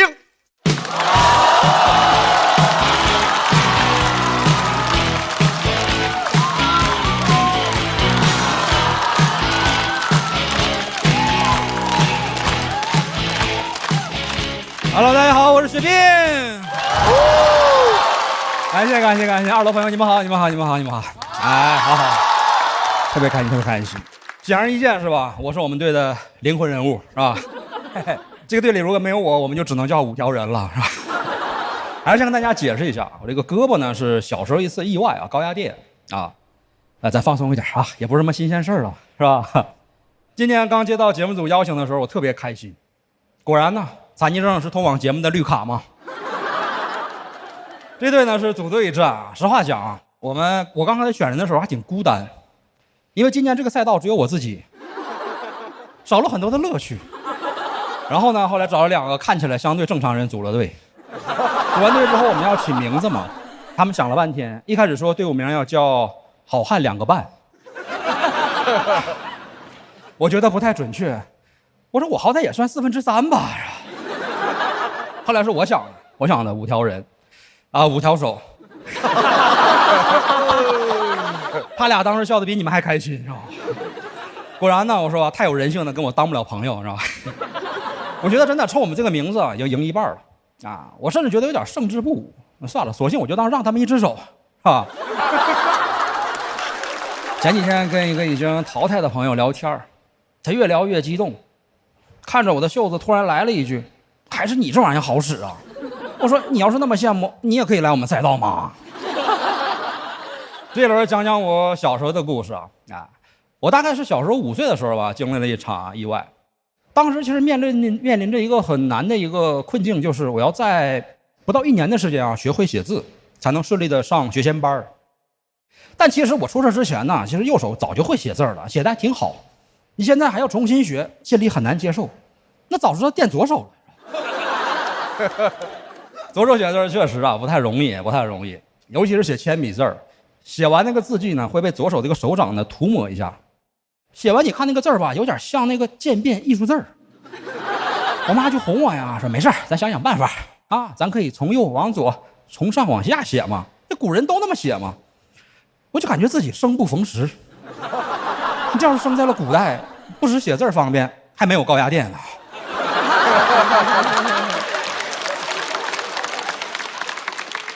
当时其实岁数小啊，没有耐心，练不下去，经常是练一会儿吧就哭啊就闹啊。我妈想办法哄我，就给我塞一块糖。哎呀，咋说呢？左手越练越灵活啊，身材越练越饱满。别人以为我练成左手呢靠的是毅力，其实靠的就是条件反射。之前我还跟我妈聊过，我说：“哎，那个时候你跟谁学的？挺有招啊。”我妈说：“可不嘛，我看那电视里边警犬都是这么训练的，是吧？”可能也是那个时候我妈把我训练的太好了。很快啊，就是很多人都能自理了，也没有觉得自己呢跟身边人有什么不同。上了学也是很快跟同学打成一片，挨过打也打过别人。其实那个时候啊，小孩呢岁数小啊，没有那么多的这个想法，心思很单纯，也没人觉得我是弱势群体啊。我呢虽然是拳脚上吃亏，但是体格上占优啊。你毕竟那么多年的糖不是白吃的嘛。但是呢，甭管我跟谁打架，我看起来都像是那个受害方。有时候即使是我打赢了，老师过来也得训斥对方，说太不像话了，你怎么能欺负人家雪冰呢？啊！同学也懵了，说对呀，怎么才能欺负雪冰呢？小时候就是比较胖啊，然后不擅长体育活动，有点自闭。然后我妈就鼓励我说：“不用怕，都跟同学一起玩，咱啥也不差。”我听进去了，跟同学一起踢足球，他们问我想踢什么位置，我说随便。他们让我当守门员。啊，我守门啊，跟那个空城计的原理差不多，主要是拼气势。啊，对面球员看见我都眼神里充满了困惑，说从来没见过守门员这么嚣张啊！你看他往那一站，还单手插兜呢。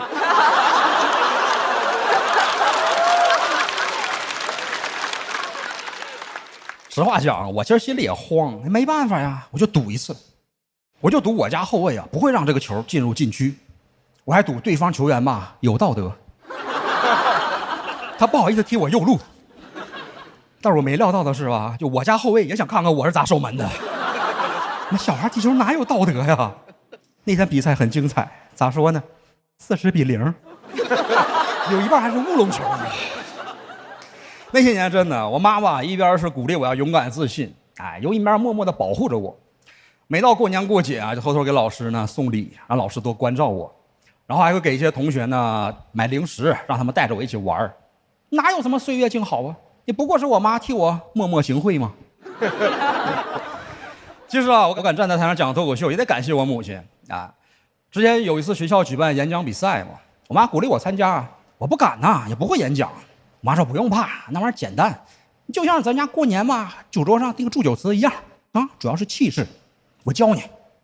她一句一字教我，哎呀，不止教会了我自信，还教会了我错别字跟大舌头。她这么教的。人有悲欢离合，月有阴阳圆缺，此事古难全。比赛那天啊，我站在全校那个大礼堂上，面对着全校的师生，还是紧张了。我说今天给大家朗诵一首苏东坡的词，水哥掉头。那是我第一次炸场啊，虽然输了比赛，但是给大家带来了欢乐，感谢水哥。我其实也是后来才知道啊，其实在我刚出意外最艰难的那段日子里啊，我妈也差点放弃希望。有一次啊，她骑着自行车带我回家，然后走着走着吧，突然就哭了，然后带着我吧就走向那个火车轨道。我当时其实岁数小，但是马上也发现了我母亲的意图，吓得我当时就喊出来那句名言，我说妈，人生不是轨道，而是旷野啊。开玩笑。其实当时具体说了啥呢，我俩都想不起来了。但是据他回忆啊，确实是我当时的安慰呢，让他打消了轻生的念头。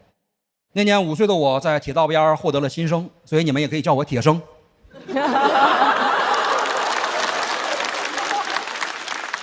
现在啊，母亲已经退休了，她虽然已经知道我能够自力更生了，但是还是不放心，一直在偷偷给我攒钱，总说啊，等一天科技进步了，给我装一只那种特别高科技的假手，假肢嘛，就像是科幻电影里那种。可以上天入地，无所不能。我说妈，那倒也不用，你毕竟吧，我讲脱口秀，这玩意儿好使。如果有一天啊，真的装上那种假肢呢，哎呀，我只想给你一个完整的拥抱。感谢大家，我是雪冰。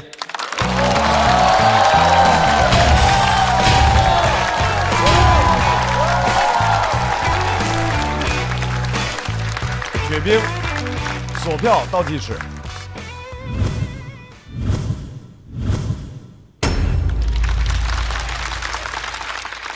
雪冰因为这几次的表演都特别的轻松活泼，他每回上来这个事儿吧，就说每回上来都要说那句是吧？说大家不要紧张，然后怎么着泄泄这劲儿，没办法，别介对，然后而且雪冰大家知道吗？那个雪冰是虽然是这个状况，但是他得过冠军，对不对？是某方面一个冠军啊，嗑瓜子儿，也不完全算嘛。我之前是玩魔兽世界，有玩的吗？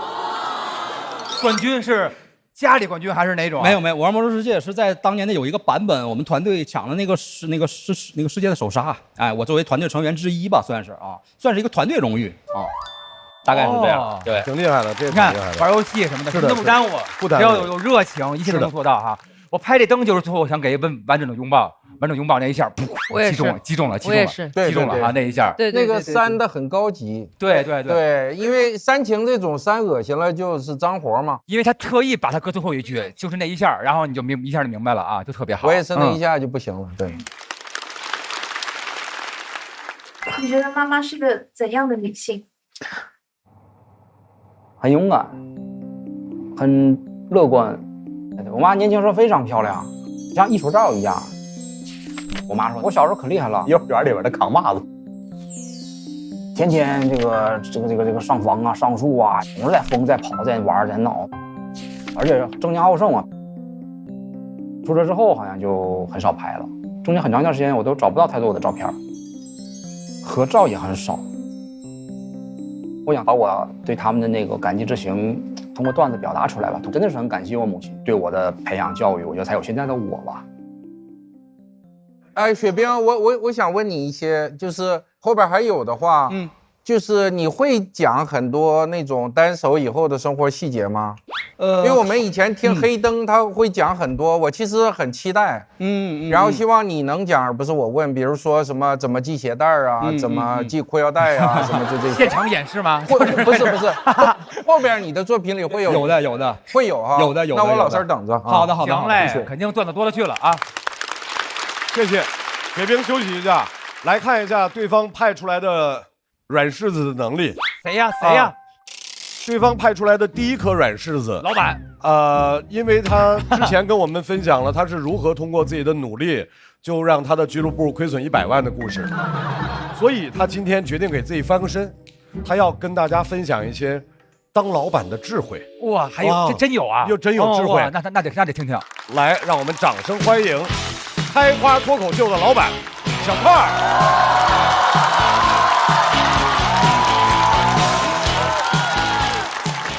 大家好，我是小快。我身体健康，精神正常，原生家庭幸福，没上过班，还有点小钱。就你们这个反应就能知道，我这个条件是很难在这个比赛中突破第一轮的，因为脱口秀比赛讲究的是幸福者淘汰啊。直到去年开了家俱乐部。叱咤商海，今年已经走到第3轮了。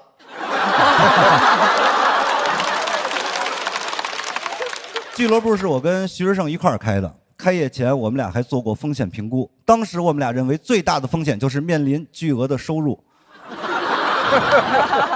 人性经不住考验啊，财务容易出现问题，所以我们俩运筹帷幄，提前布局，毅然决定在没有任何财务进账时先招一个财务。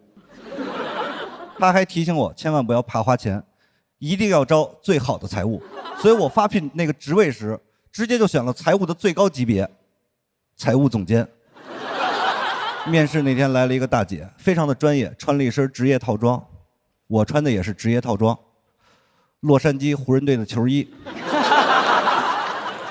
她进门说：“你好，我叫丽丽，来面试财务总监。”我说：“你好，我叫小快。”首席执行官，当时他的眼神都变了，开始上下打量我的湖人队球衣。我说：“怎么，你是勇士队球迷吗？”他说：“不是，我从来都不看足球。”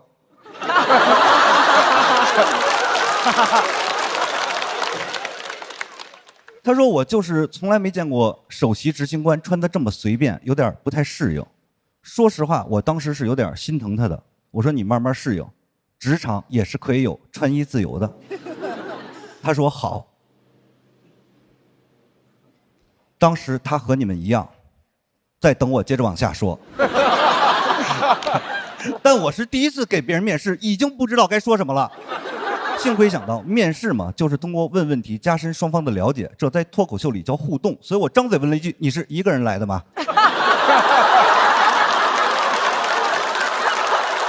给他吓了一跳，说你要干嘛？我说您别紧张，职业病犯了。这时我意识到不能再互动了，互动的越多，暴露的越多。我天生就是当老板的料，懂得把问题抛给员工。我说你有什么想了解的，可以问我。朋友们，我说脱口秀已经8年了，这个行业里没有什么是我不知道的。结果丽丽一个问题就把我干懵了。她说：“请问贵司的组织架构是什么？”不是我跟你们吹啊，这是我人生中第一次听到组织架构这个词，只能硬着头皮说，我们是一个脱口秀组织啊，主要的架构是铺垫和梗。有时候为了上节目也会加一些犀利的观点，咱最终都会以强行升华收尾啊。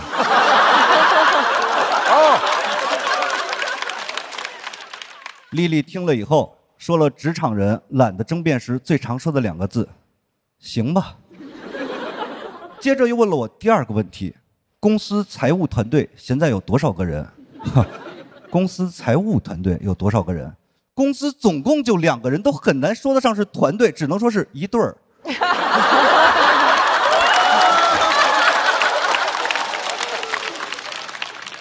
我不知道你们有没有过那种时刻啊，就是你知道答案，但是你说不出口。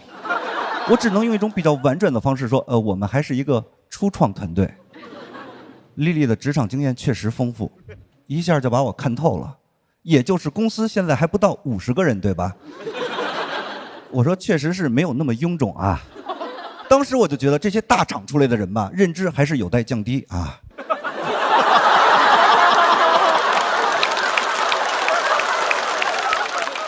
接着他又问了我很多问题，我不是说回答不上来啊，我是压根儿听不懂题。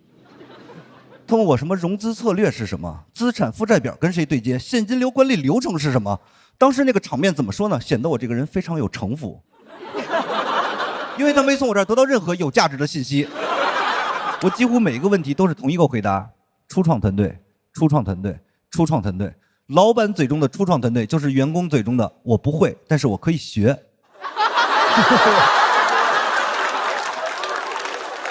后来他也着急了，说那您招我进来到底需要承担什么样的工作呢？我当时的想法是，我要把这个工作说得非常复杂，来显示自己的专业。我说你要统计每场演出的票房，你要发放每一个员工的工资，你知道不知道？他说就是做账呗。被我抓到漏洞了。我说什么做账？这叫记账。接着他说了一句完全超出我认知的话，他说记账是会计的活，和我财务总监没有关系。我当时就觉得他肯定是要骗我了，因为上一次听到这种句式还是文章是鲁迅写的，和我周树人没有关系。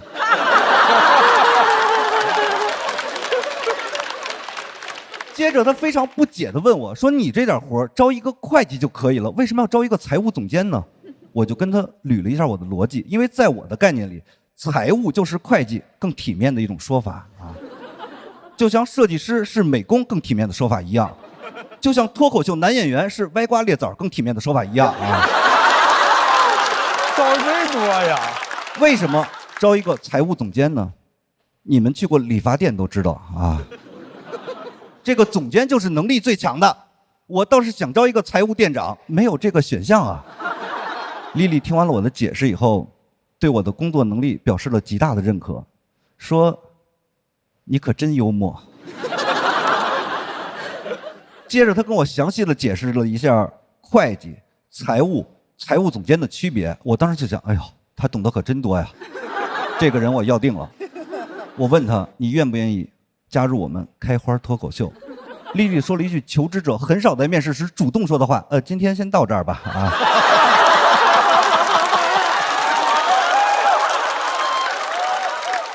我回去考虑一下，再给你通知啊。他走之前问了最后一个问题，终于让我挽回了点颜面。我特别顺利地答了出来。他说厕所在哪边？我说你出门右拐就行了啊。丽丽走了之后，我第一时间取消了后边6个财务总监的面试，然后坐在空荡荡的办公室里复盘。说实话，我当时感觉备受屈辱，但我还是非常感谢丽丽，也教会了我很多知识，让我很快就用1半的预算招到了财务总监。我先招了一个会计，然后称他为财务总监。我后来经常给其他的朋友讲这个故事，因为我觉得这个故事体现了我在挫折中成长的人物弧光。直到有一天，一个做财务的朋友跟我说：“以你们开花的规模，应该找的是代理记账，3500就够了。”我说：“那也没差太多呀，我也只给我们财务开了5000一个月。”其实我开的是8000。我只是不想承认，作为资本家，我是被剥削的那一个。这个财务的朋友说，3500是年薪。那一天我才知道，我确实不是那种精打细算型的老板，我是苏格拉底型的老板，因为我唯一知道的就是我一无所知。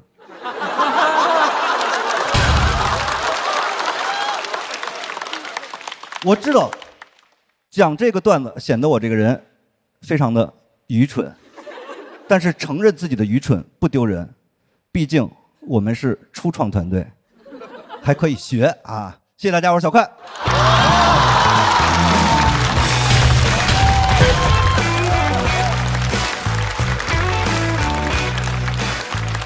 小快锁票倒计时。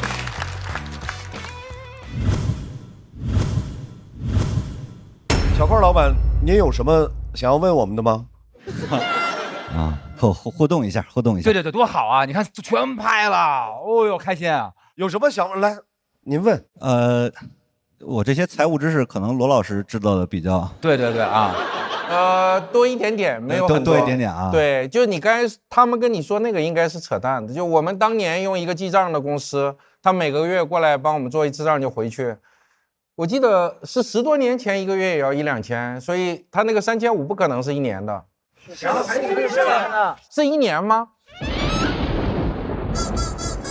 是，现在更低。罗老师被骗了十几年了，已经10几年了，已经。罗老师被骗了10几年了，好惨呐！罗老师，没有，我们就用了1年。但是我仍然觉得你做的对，因为什么呢？我们当时用了代理记账的公司，按你们的说法，我已经被黑了啊。即便是这样，后来做了1年多，我们开始盈利了以后，就开始找了一个稍贵一点的财务的主管，还不是总监级的啊。但这个人来了以后，因为前面那个记账公司账记得太差了啊，所以他来了以后帮我们捋那个旧账，就弄了1年多的时间。对。所以你一开始就用自己人是对的，对，现在我们这是有远见卓识的。对，现在我们每笔钱赔得清清楚楚。哎，小块，我记得你刚来的第1场的时候，你说过你的朋友们早就预言你不可能进第3轮。对，他们现在应该心里边非常的复杂，你知道吧？因为上一轮我比完了以后，那些俱乐部老板纷纷答应我，如果拿了大王的话，把他们的俱乐部全都给我。因为我是答应他，他说拿大王的话，我把俱乐部给他。哇塞，那他就赔2个公司了已经。所以说今天也才到1半嘛，后面还有很长的路要走。走着瞧是不是？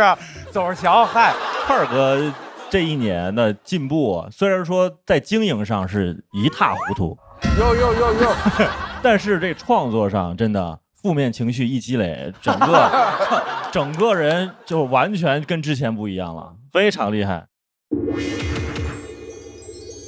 好，谢谢同行的评价，谢谢。我想问一下块老板，那个你刚刚这一段事情是什么时候发生的呀？这就是去年我们刚开业的时候，真的是招财务总监了。现在的公司规模呢？现在有5个人吧。那我再追问一下，你们的企业文化是？我们的企业文化就是活着，现在是吧？活着，对，啊。使命和愿景呢？第一天就应该定。都不敢说那些，都不敢说那些啊。没听说过，就是长得挺快的，1年就翻番了嘛，2个人变4、5个人。对对对。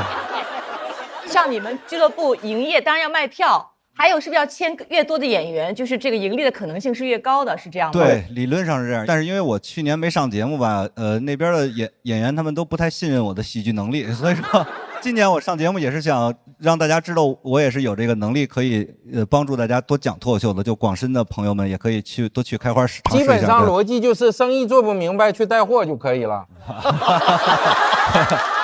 有些企业家就这么干的。得了，买卖也谈清了。脱口秀也演完了，让我们把雪冰重新请回现场。我们来看一下雪冰和小快他们的票数情况。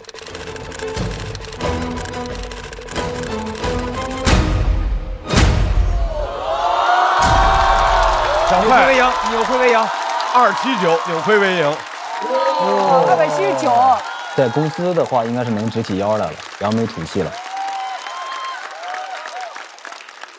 谁能想到？谁能想到？今年块儿哥，你就感觉这个人他是真的想写东西，他是真的想讲东西，他真的想把这个事儿弄好。他想表达。喜剧还是得有情绪。有情绪。对，北京孩子，北京孩子要脸。他其实这个在我们3个人团战中，他压力是最大的，因为他很害怕这个东西做不好，开花还会继续亏钱。对，但我感觉这一次块儿哥确实稳稳当当做到了，让大家对开花的主理人。小块儿，姓名郭永年，身份证号3110，不用说那么细致了。哎呀，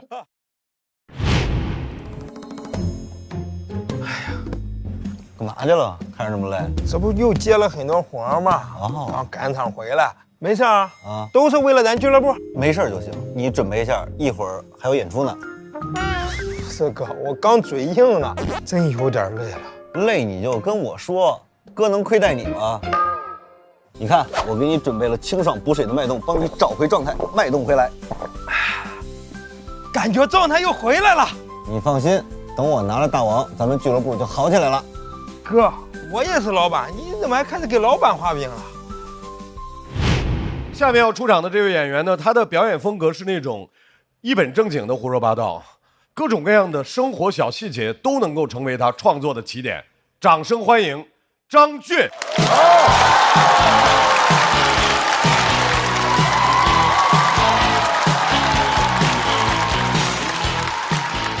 大家好，我是张俊，你们好吗？2楼的朋友你们好吗？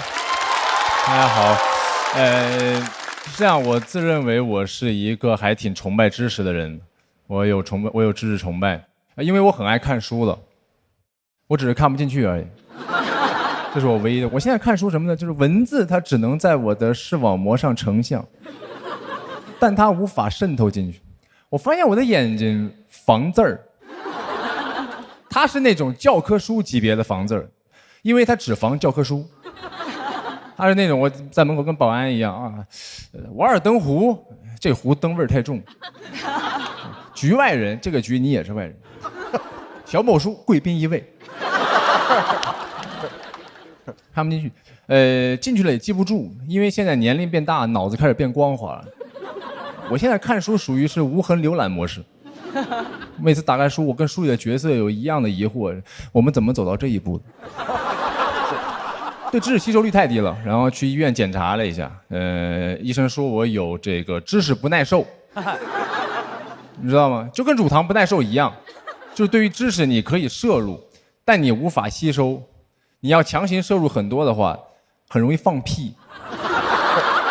这是一种很常见的病，你知道？你身边肯定有那种人，他好像读了很多书，但他喜欢放屁。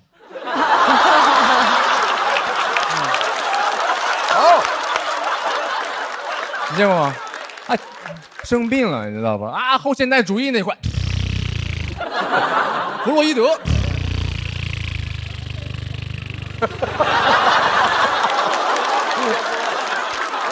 弗洛伊德这个屁特别长。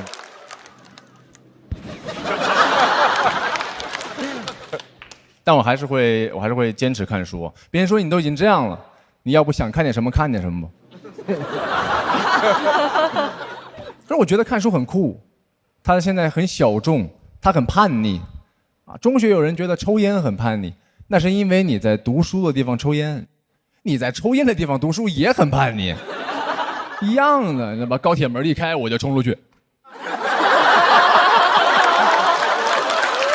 太诡异了。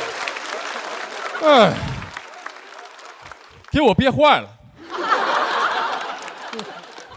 旁边那个抽烟大哥，哎呀，他好叛逆。列车员喊：“快上车，来不及了，随便找个门上。”两位大哥都已经吸不进去了，就我也一样，我这是不耐受了。列车员喊：“还有人要上吗？”头一次因为读万卷书没赶上车，然后要行万里路。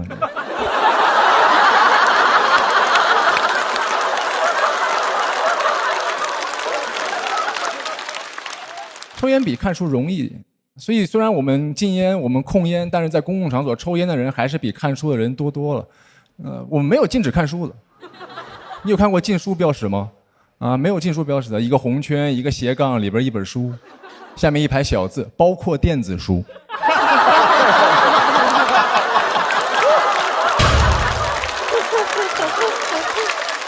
你把高铁厕所门一拉开，干嘛呢？你干嘛呢？你干嘛呢？我抽烟呢。行，不准看书啊。包括电子书啊，这容易太多。问题是知识它不成瘾，知识它要成瘾就好了。你直接往烟里边加很多知识，直接抽，它甚至可以解决我的很多疑惑。不然我老是好奇，为什么每一个在烧烤店里边大声喧哗、一边抽烟的人，他们碰巧都对俄乌战争那么了解？这些信息哪来的？那指定是烟里边有点东西了。如果不在烟里边，那就都在酒里了啊。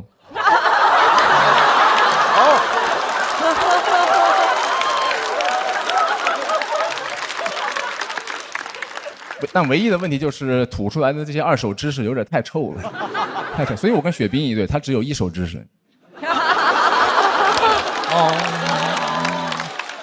是我没什么人性，你知道。相比于崇拜知识来说，崇拜学历就简单多了，简单多了。因为学历它只是一个阶段性学习成果的证明，它代表你学完了，又不一定学会了，所以它很像驾照。你肯定有那种朋友，他是有驾照的，你从来不敢让他开车的。他说：“今天我来开吧。”别闹啊！他坐在后面抱怨：“我可是全国双一流驾校毕业的。”他每年发朋友圈：“祝驾校生日快乐。”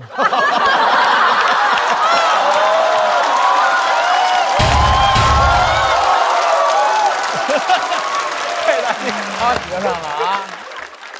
最绝的是这个，我的驾校全球排名 QS 前50。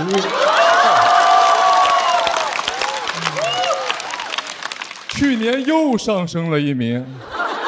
我的妈呀，都毕业那么多年了，还说这个？有可能你学校排名能上升，就是因为你毕业了。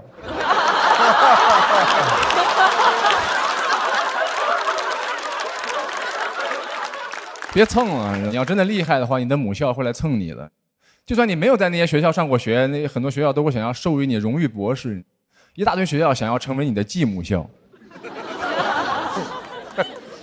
崇拜学历太简单了，你都不需要自己真的获得这个学历，你崇拜别人的学历就好了。我朋友他从美国回来之后，他女朋友是哈佛的嘛，他就开始炫耀别人的成就，对吧？这是我女朋友，哈佛的，他连名字都没说，连名字都没说呀。哪儿人呢？哈佛的。星座呢？哈佛的。MBTI HAFO。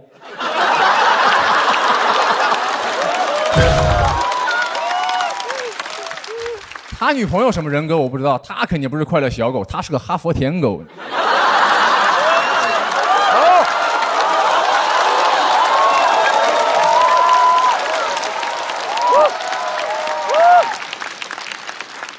然后我问他女朋友，我说您在那个哈佛是读什么呢？他说我是脑科学的博士，挺厉害的。然后我朋友在旁边，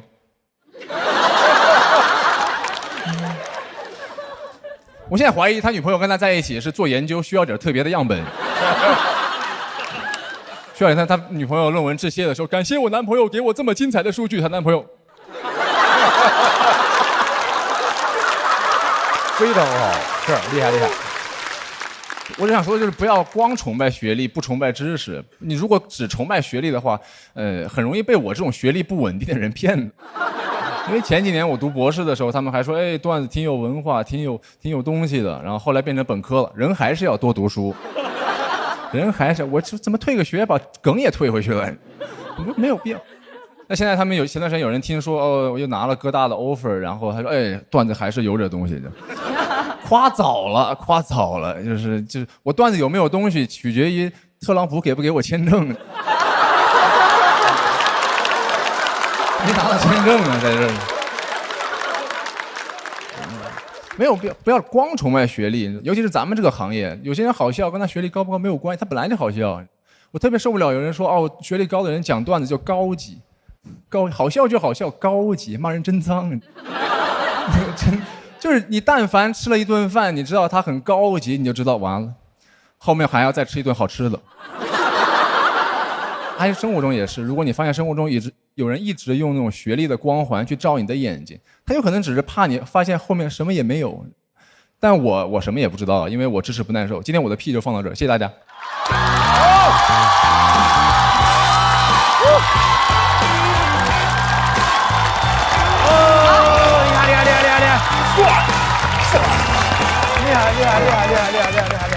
厉害，没事，左票倒计时。哎，谢谢。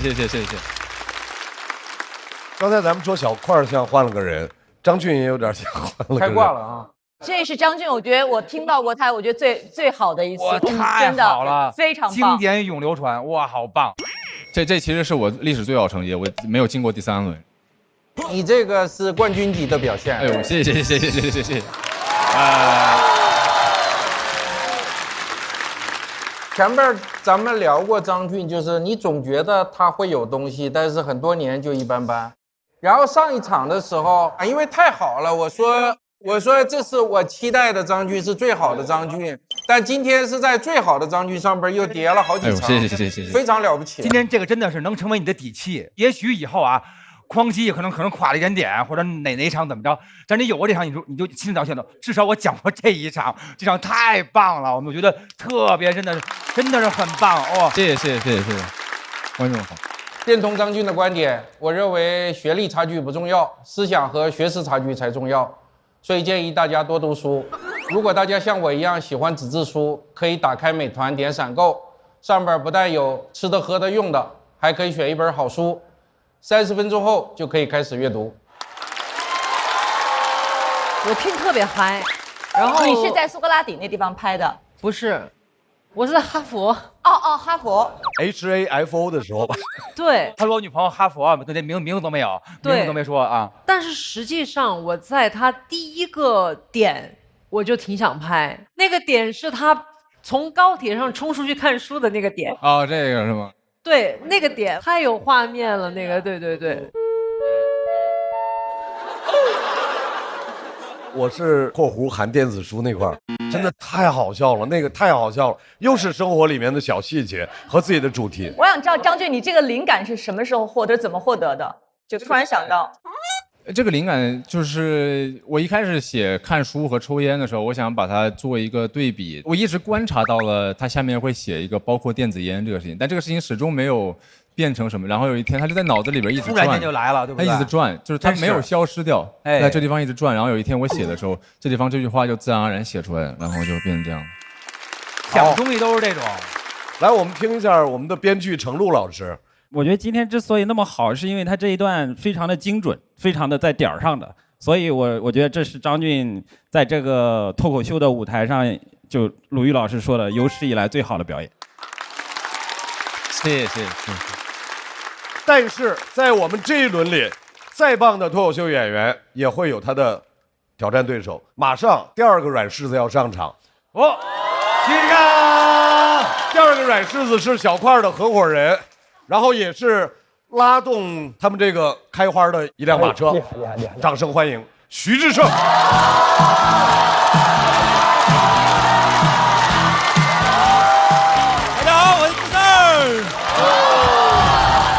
看我稿子接不住，好不好？大家看出来我瘦了吗？没有。啊？没有。我瘦了15斤。刚刚说没有的人良心痛不痛？真的真的瘦了。但是我发现啊，其他人瘦了之后，大家经常说哇你现在好好看。我瘦了之后，大家说哇志胜你现在好精神啊。知道吗？还有人问我说志胜你为啥要减肥呀？我说为了精神。我刚开始真的是为了让自己显得精神一点，但我是没想到一点其他的效果也没有呀。然后还有人过来跟我说志胜你现在都有脖子了。我说我减肥那么拼就为了把脖子拼出来。我说怪不得显精神了，我这还是一种拼搏的精神。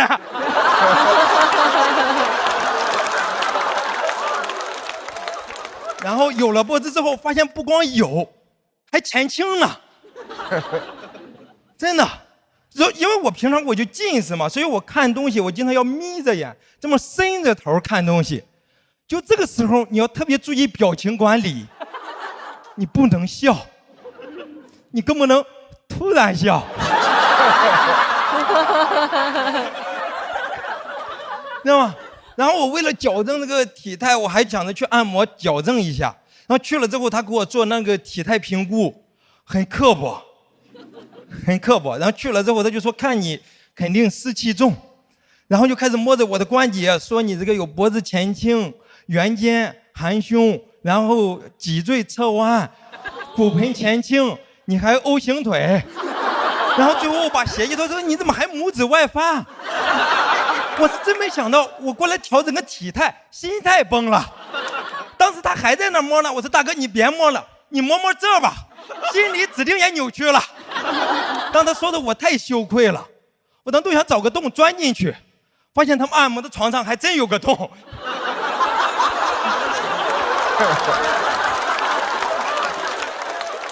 然后跟我说要正骨，我真的挺紧张的。我听到正骨，因为我第一次看到正骨，我就觉得很危险。因为我小时候看电视剧，那种武林高手就是走到守卫旁边，咔嚓一下人就没了。我从来没见过那种月黑风高，一个武林高手偷偷走到守卫旁边，咔嚓一下，守卫说：“哎，舒服多了。”哎，我这可是多年的老毛病了，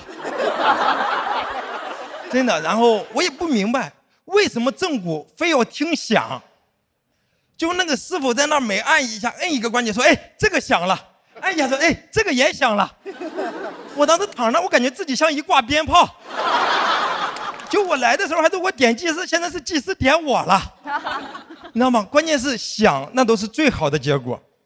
要是不响，他就会一直给你按到响。真的有一个地方大哥按了3次了。还没响，我就听大哥开始在后边深呼吸蓄力了。我说大哥这是打算用内功了吗？然后我说大哥这个没响是不是说明他就没问题呀？要么就是我湿气太重，鞭炮受潮了。对吧？我们讲脱口秀包袱也经常不响，我不能讲3遍呀。我们讲脱口秀包袱也经常不响，我不能讲3遍呀。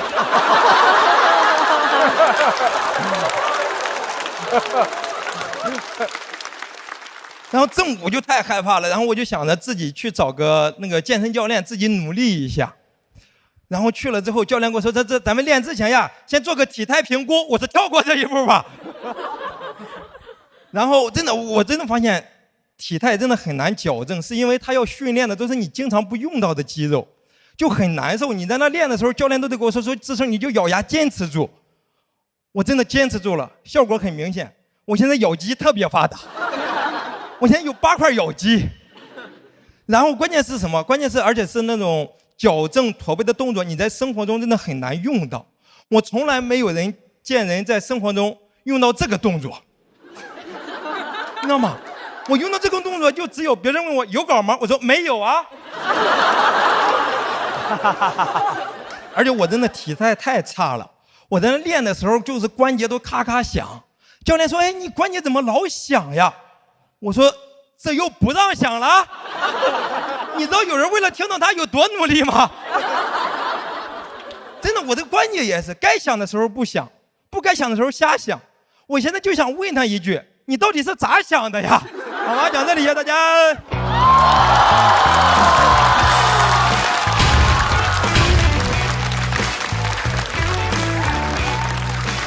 徐志胜锁票倒计时。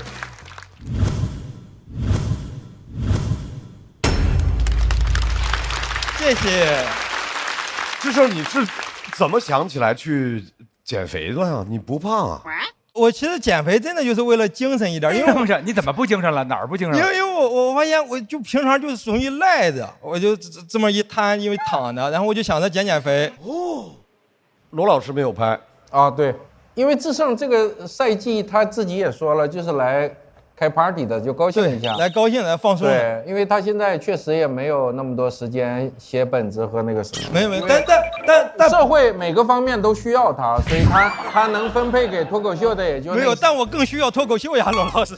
快别这么说，真的。但我稿子说实话，只是能力不够，但时间还是花的够的。因为我所有的时间基本上都在写稿，只是就是写不出。你把我给你找不回来的唯一可能给堵死。没有，我承认，我已经尽力了。我能知道的就是我一无所知。对，而且他着不的是他得努力啊！对。但是正骨这件事大家都去过吧？好多人都去过啊。我就是后背也是老酸，对，然后去正骨那儿，好多那种厉害的，先摸你后边，先掐你后边一个怎么样？他问我说你是不是平时老瘫着？我说没有啊。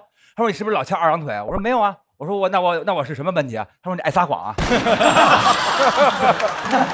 对，但我见过最奇葩的那个正骨的了医生，他问我你是不是敲二郎腿？我说我敲了啊，敲了。他说你得换着边敲啊。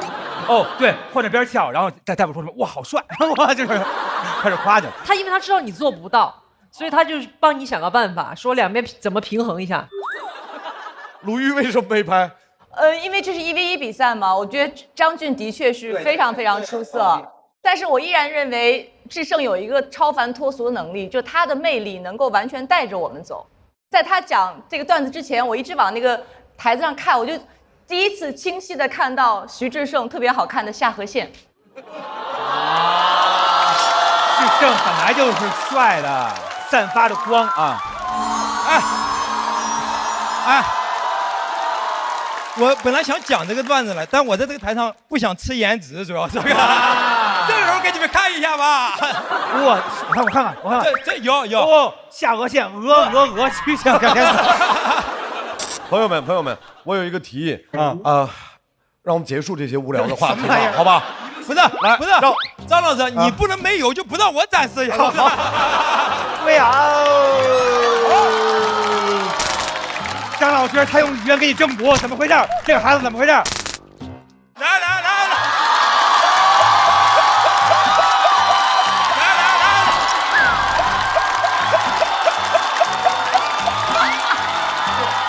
志胜疯了！志胜，现在跟你 PK 的不是我啊，是张俊啊。你敢和张俊比下颌线吗？啊？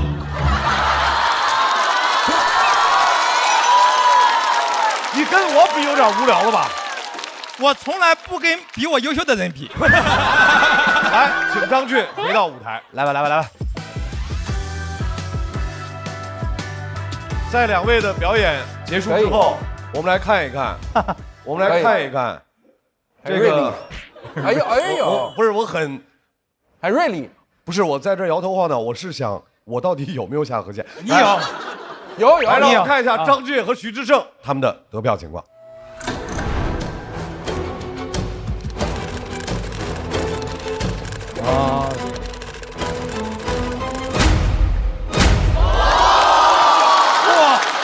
厉害！张俊拿到了第3赛段截止到目前为止的最高票数290票。冠军！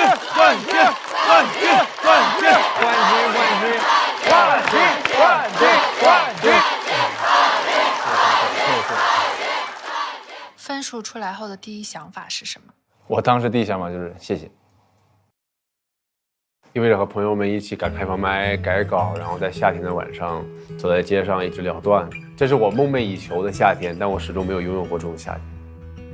每次夏天刚开始的时候，然后我就被淘汰了。接下来整个夏天都在悲伤发酵，都酝酿在一种悲伤之中。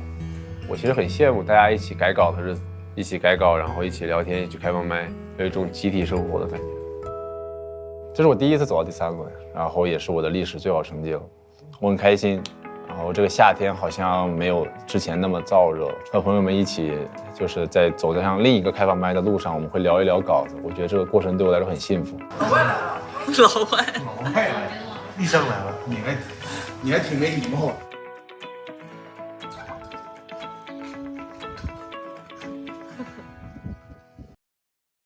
他困扰过我，他非常困扰我。我其实只是正常的和观众在交流我的想法，就我没有刻意把自己放在很低的位置，但我也没有要故意俯视观众。我觉得在网上他们说很装或者是高姿态这个东西是一种误解，我会有些难受。实际上我挺敏感，我会尽量想要照顾到别人的情绪，然后我有一点社恐，然后或者是在屏幕前我都有些不自在，我都不知道要怎么样和别人打成一片，或者是打交道之类的，没法融入进去。但看起来就是我有一点高姿态，其实我没有，其实我只是有点社恐。这个我很开心今天能够打破它，我很感激我现在拥有的一切，很好，我很幸福，我觉得很快乐。这个夏天很特别。没听过，来一下，这是不是事儿？不是。对不起啊。没事儿，大胆说出自己的想法。确实没演好。然后当时张俊在前面演的时候，已经知道是这么个结果了。这次暴露了一个很重要的问题，就稿子的问题，包括我表演状态的问题，大家对我的包容度会更高一点。第二个事就是我自己在心态上，也就是发现脱口秀真的这个进步的步伐，我好像有点没跟上。看着张俊表演的时候，我就觉得，哎，之前你一直没感觉到你和脱口秀真正的顶尖的脱口秀的差距是多少，但那一刻我就上台之前我就感受到了。所以说文本本身也不足够好，所以说在台上就会呈现出来了拖后腿的状态。突然变得这么正式啊！是啊，对，因为有些正式的东西啊，我的风格一向是亦正亦邪。刚才又是一个学习的过程。小徐能认识到自己的不足，很不错。对，之前有点飘，这回块哥，我有一句话也同样送给你，希望你也尽快认识到自己的不足。你这个就是我前2天知道的。对，马上要出场的仍然是来自五条手。五条手的这位朋友，一定要告诉一下大家，他的表演节奏非常奇怪，而且他的那个调调也非常有趣，所以大家要沉下心来，细细的听一听这位朋友独特的世界观。掌声欢迎孙书恒。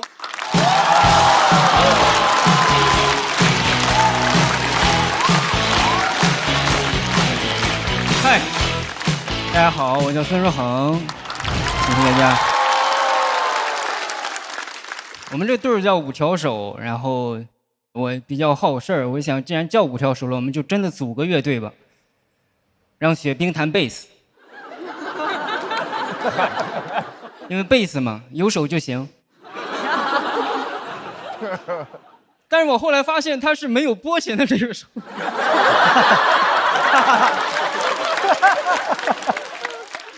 他只有，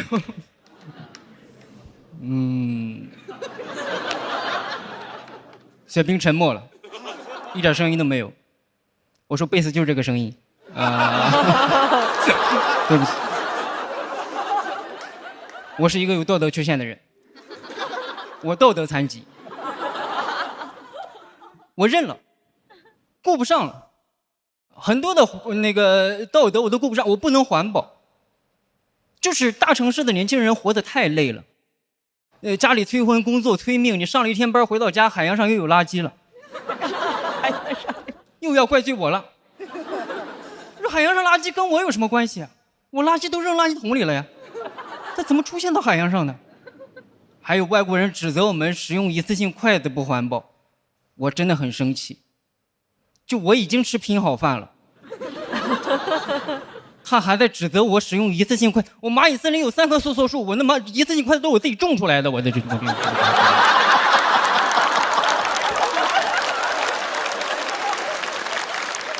我说我不环保，但我最起码告诉你了，我使用一次性餐具，我告诉你了。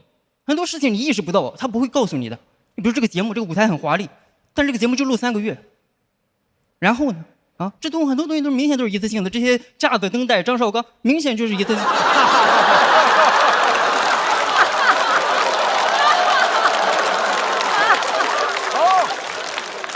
别的节目完全用不着。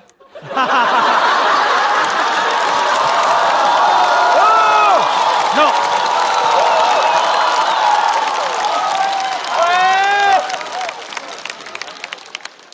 对不起。我是一个有道德缺陷的人，我都说了，是吧？这些东西然后怎么办？造成的污染谁来管？你知道海洋上现在有多少海龟正在举办脱口秀大会吗？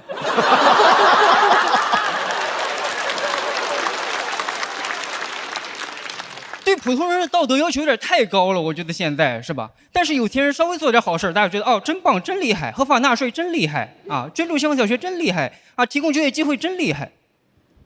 就是有钱人稍微做点好事，大家觉得他们有这种优良美德真好。我说他们有优良美德是因为他们有钱，他们有余力有那些优良美德。就我有的钱只允许我拥有部分的优良美德。就有钱人可能这么大一个圈，我就这么小一个圈，你只能塞进一些什么勤俭节约、吃苦耐劳、助人为乐，真是不行了，助人为乐真够呛了，助人为乐。就是我的钱要去资助一个贫困家庭，这个世界上就会多出一个贫困家庭来。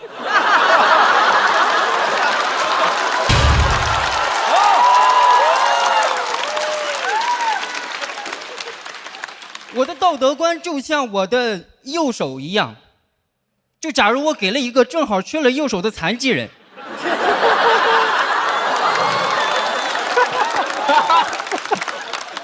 我就是这样自顾不暇了，真是自顾不暇，只能顾得上我自己。我有时候也想做好事，但我真的没有那个能力。我家里有那种大专毕业、中专毕业的小孩，非让我在上海给他找份工作，我真的很想帮忙，但那小孩啥也不会。我说编程会吗？不会。我说那 Excel、PPT、Word 这些会吗？也不会。我说那开车会吗？也不会。电动车太危险。我说那说唱摇滚脱口秀，你是总得3选1了吧？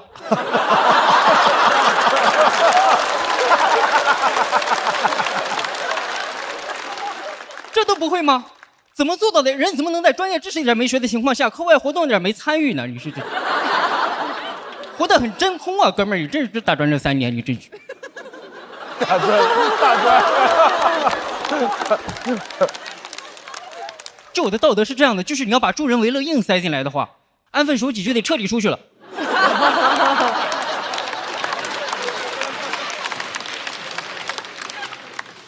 就我可以给你找到工作，但工作是什么你就别管了。那家长还说呢，哈，没关系，能跟你在上海混着就行。我说在上海我不能保证啊，在国内我都不想保证我跟你在上海。就是很多那种，你遵守了更好，但是不遵守也行的那种道德，就硬让你遵守。比如孝顺，是应该孝顺，但没考虑钱的因素啊。说什么有钱没钱回家过年，你没钱真的回家过得了年吗？机票这一关就得卡住。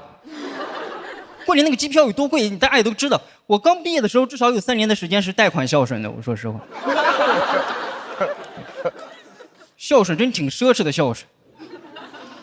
而且说这是什么传统啊？过年家里人团圆，这是一种传统，这是什么传统？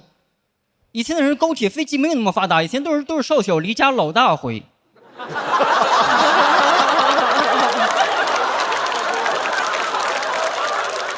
现在就非得要回去，还说什么不孝有3，我觉得不孝有3，原生家庭的创伤为大，是吧？你不可能不考虑原生家庭的创伤的情况下硬让我孝顺。我现在已经把这2个硬挤在一块儿了，你知道我多了个儿子做的真的很不错了。因为这一完了吗？旁边还挤着报喜不报忧呢。就我这个道德观真的是很拥挤，我真的是挤不下了，我真的是喘不过气儿来了。这还要环保。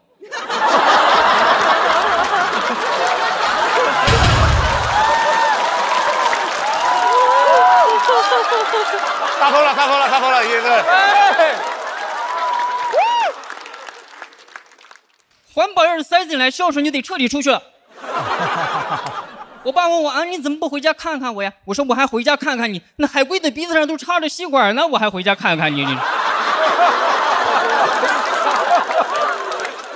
因为全球变暖，北极都化了，北极没有北极了，你还在这回家看看你真不知道轻重缓急啊！你是。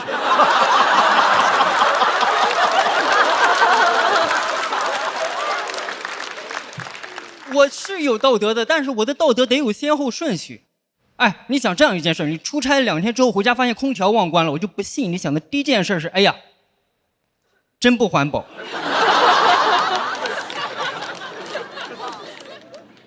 你懂吗？就是现在就是非得给我们这种普通人增加这种难题。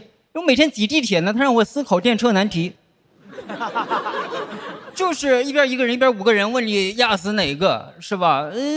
但是没有人想着解决问题，大家是互相骂，1个人骂着5个人，5个人骂1个人，那让3方互相骂，没人考虑过谁把那6个人绑上去？谁呀？啊？谁提出的这种困境？英国哲学家菲利帕福特。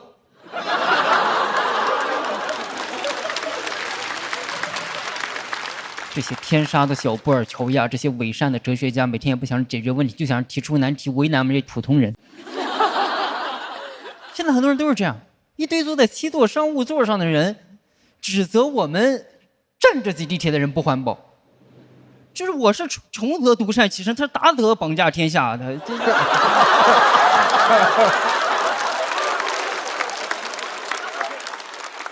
很多问题你就解决不了，大家就稀里糊涂的过着就完了。是吧？我这都是小老百姓，我就这么仨瓜两枣的道德，我也坚持不能丢了，因为我要丢掉我这仅有的坚持，钱就来了。谢谢大家说，谢谢你们到来，谢谢。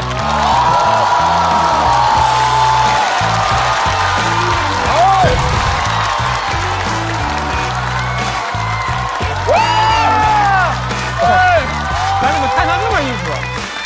各位抓紧最后的投票时间。为孙书恒的表演投票，我是不可能给他投这一票的。来，让我们看一下孙书恒锁票倒计时。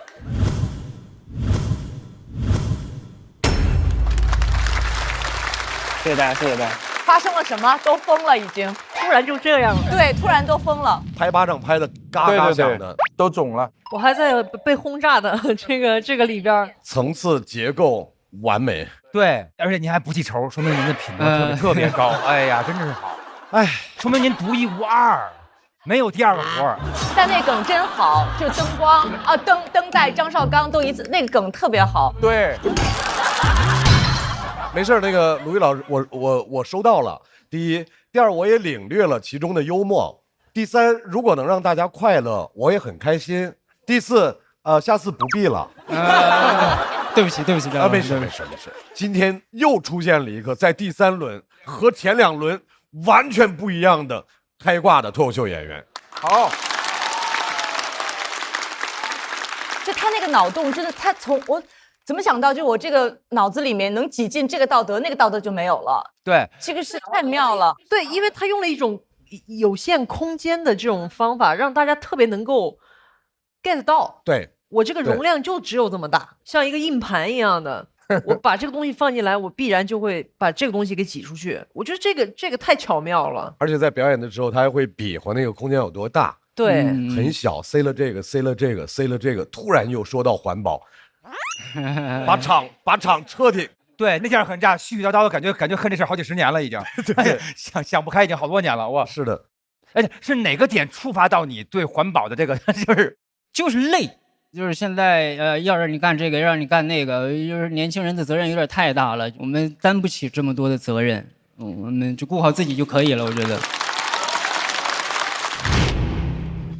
20多岁的人，我见着都挺萎靡的，这边一个巴掌扇过来，那边一个巴掌扇过来，其实你不知道咋说话合适。我长得就像有心理问题的那个样子，懒惰、内耗、抑郁、回避。就是大城市的年轻人活得太累了，你上了一天班回到家，海洋上又有垃圾了，又要怪罪我了，我垃圾都扔垃圾桶里了呀。这爱人就是18死啊，28了。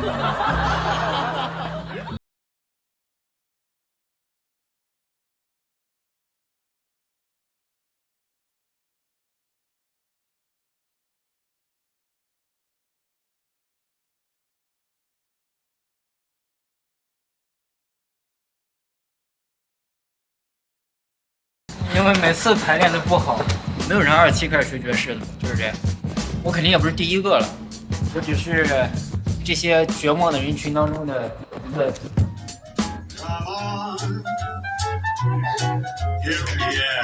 哎，做脱口秀是你被一股神秘力量驱使，你就一定得做。我现在住在离我第一次上台的地方1公里的地方。就原来一个台，就在这儿讲，这后面有一个巨大的一个蓝色的人脸，对，就站在这儿讲，然后演的巨凉，演的巨尬，本来都不想干了，但是又舍不得，然后就一直在那儿混着，完了混了可能3个月吧，然后获得了那个功夫戏剧节的入选。我没想到呢会入选，就是那种现在有一个比赛，完了是什么呼兰、徐志胜这些，完了一个叫刘三的人也赫然在列，我就是那个刘三。那种快乐是我已经从业8年了，到现在为止都没有感受过，挺喜欢，没有更好的选项，这是我做过最正确的决定。掌声欢迎孙书恒。谢谢大家，书恒，谢谢你们到来，谢谢。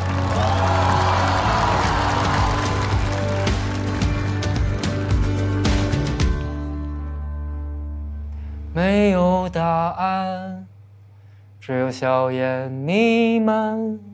你哭得像风，野得像狗，扎进灯火阑珊。我的生活就是这样，就是这样，没有答案，只有硝烟弥漫。拜拜。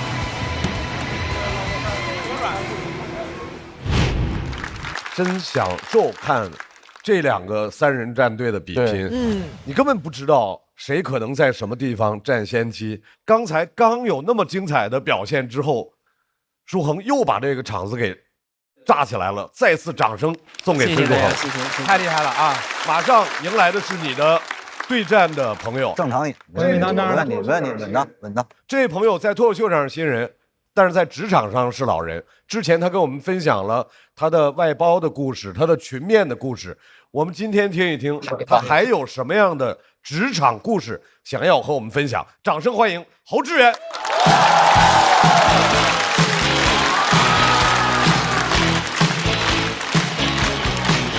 哎，你们好，哎，大家好，大家好，我叫侯志远，毕业于复兴矿业学院。这个是我面试时候的开场白，那很多时候也是结束语。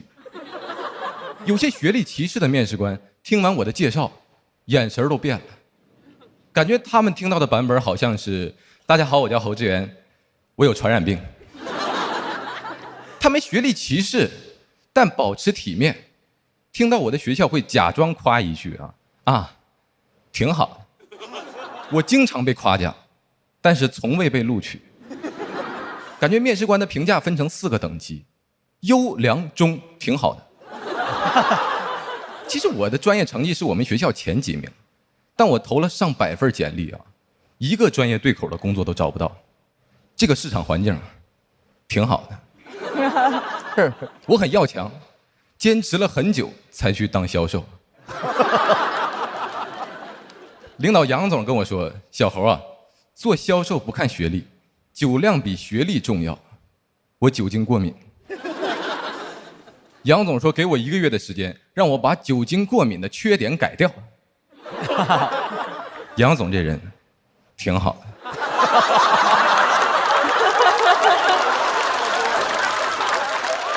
每天饭后坚持喝酒，过敏更严重了。有一天我还没缓过来，晚上又要喝，我就去跟杨总求情，我说我喝酒就头疼，身上起红疹子。杨总说这样啊，你今天晚上先吃点饭。我说然后呢？然后再喝酒。天才！我头疼起疹子，原来是饿了。过敏类疾病被杨总攻克了，我最大的短板就这么突破了。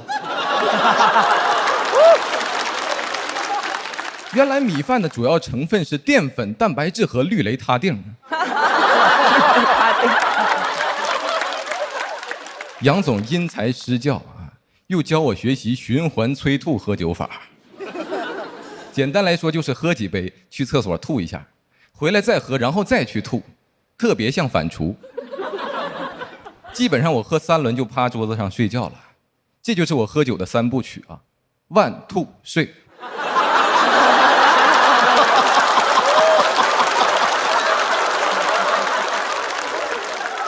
我在酒桌上主要起到一个运输的作用。我就好奇，我说这个酒为什么不能直接倒厕所里？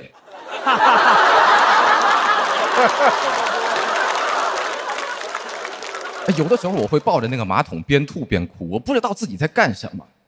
突然发现我吐的酒里还有米饭，原来我在酿酒。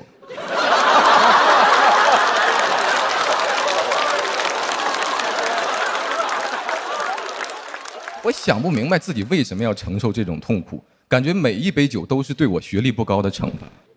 逐渐我就产生了极端的想法，我想考研。但我的工作其实不太适合复习，因为我们部门作息是颠倒的，白天休息，晚上喝酒，属于养兵1日，用兵1宿。第2天白天醒酒，晚上接着喝，循环往复。我只有入职当天能走直线，其他时间走的都是弯路。其实我在白天也有时间复习，但效率不高，酒还没醒。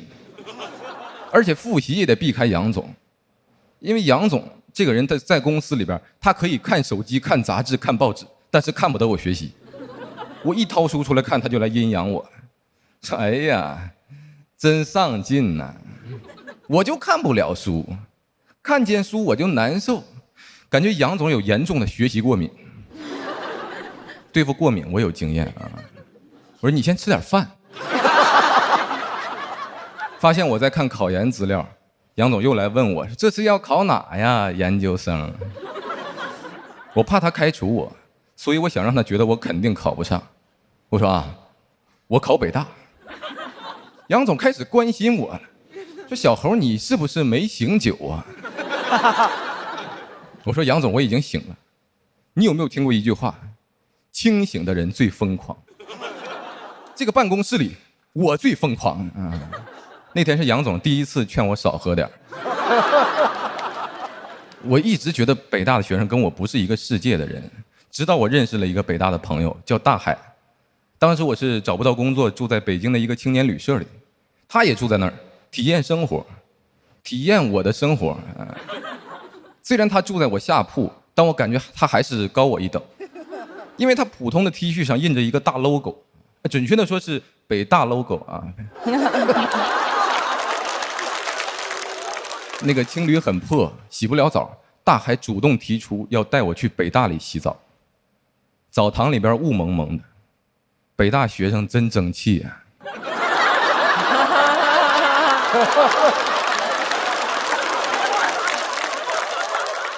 哎，你们跟北大的学生洗过澡吗？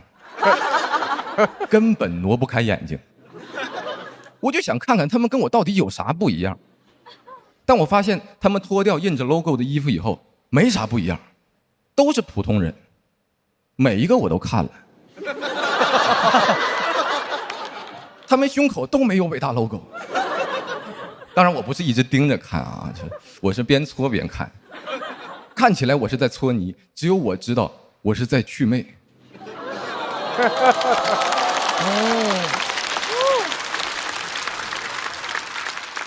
就很多事情其实见过就没有那么可怕了。当时我就决定，我要考北大。我还想来洗澡，因为我这个人爱干净。我觉得考上北大能解决我之前遇到的所有问题。我没想到最后我真的考上了。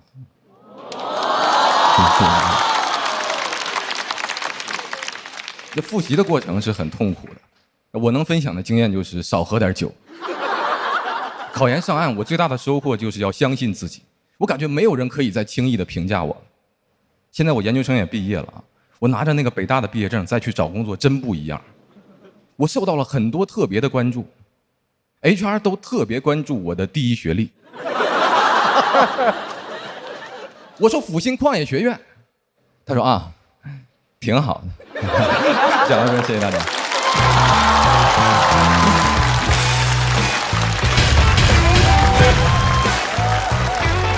有悬念，我感觉有悬念，有悬念是吧？来，各位投志远锁票倒计时。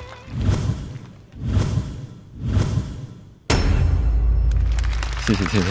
投志远的3个赛段是一以贯之的，它的内容是一以贯之的。对，这个其实是第1期的那个工作。对，是同一个领导，杨总这人挺好。就这么几年生活啊？对，每天过得都真没白过，把日子过成段子，没白喝。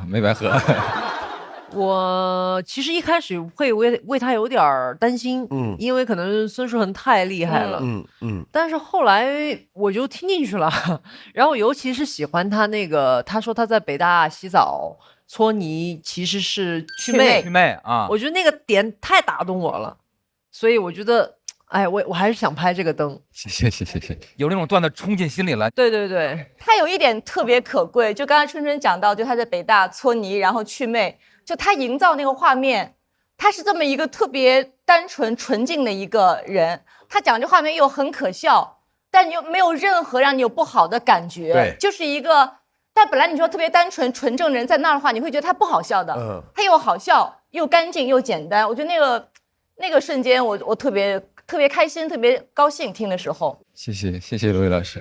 我觉得侯志远特别厉害的是刚才。舒恒把这个场炸完之后，他接得非常好，稳稳的啊，非常稳，非常大气。我想问问小块老板的感受。非常厉害，因为刚才那个场子谁接都会非常难受，但是他表演一点失误都没有，而且该演的全都演出来了，我觉得真的特别厉害。谢谢。就是稳。哎，我听说你还在网上开直播还是怎么着？就是好多人还请你那儿。对，就聊过这段经历。也会有一些朋友过来问我什么考研经验之类的，就有发过一些经验分享。对。但是也不是很成熟了，祝各位领导啊，考研一切顺利。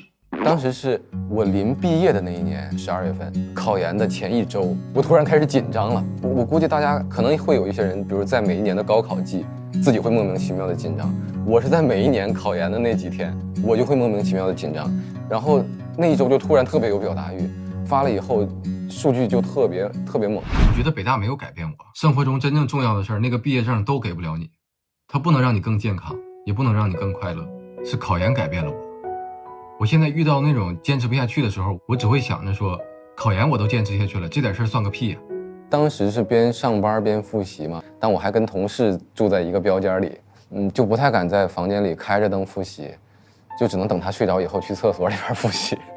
就有一个浴缸，我就只能躺到那个浴缸里，然后就拿很多毛巾把它垫在底下，大家把它当做一个许愿池之类的东西。真就是硬挺着复习，硬挺着去考试。好在后来考上了，初试第2，复试第1，总分第1。我真一直觉得我复习的不咋地，分出来以后我才知道，原来别人复习的更不咋地。侯志远是一个很神奇的存在，长了张被欺负惯了的脸，你知道吧？有一股韧劲儿。就是有一种不服输的那些劲儿哦，我喜欢这种铁骨。我觉得我其实不是特别能吃苦，但是我是很想活下去的一类人。我只是想有一个安安稳稳的一个生活状态。确实那个工作，比如喝酒的这段经历，给我很大的痛苦。当时我想要放弃的时候，第2天去工作，面对的还是那样痛苦的场景。其实这个痛苦最后就变成动力了。有的时候我会抱着那个马桶边吐边哭，我不知道自己在干什么。就是敬酒的时候呢，我嘴上说的都是希望以后有机会常联系，脑子里想的是什么呀？联系是指事物内部各要素之间和事物之间相互影响、相互制约和相互作用的关系。我有发下来，就是好像这个世界啊，发现我能吃苦以后，就会不断的把苦给我吃，你知道？就是你那个苦是硬塞到我嘴里的，我就想往外吐，但是我能想到吐的方法，又只能是考研，确实是挺苦的。所以我其实不想劝大家不要在意结果，我其实想劝大家的是，把自己所有能做到的努力都做到，然后让那个结果出现吧。如果它是好结果，那我特别衷心的祝福你；如果它是一个不好的结果，你也有面对下一个困难的能力。来，在侯志源表演结束之后，我们要请2个战队的所有朋友都回到舞台。来，到底哪支3人战队可以直接进入到晋级区？我们来看一下孙书恒、侯志源的得票情况。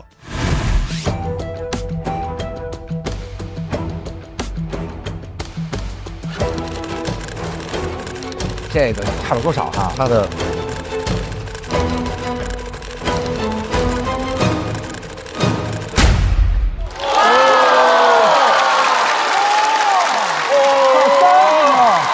30票，可以，咱们已经完成任务，完成，反败为胜，还是追回来了，追回来了。现在孙书恒是第3赛段的最高分，292票。哇！所以恭喜厉害5条手队的孙书恒、张俊、雪冰进入到下一赛段。谢谢。哎呀，谢谢，太棒了，My Pro， 太牛了，王哥，太牛了。请给5条手今天的表现打分。3个人一起说。好，来，1、2、3、80。天哪！哎，这个录下来了吗？这个，好家伙！咱可以结一结蓝了，我觉得。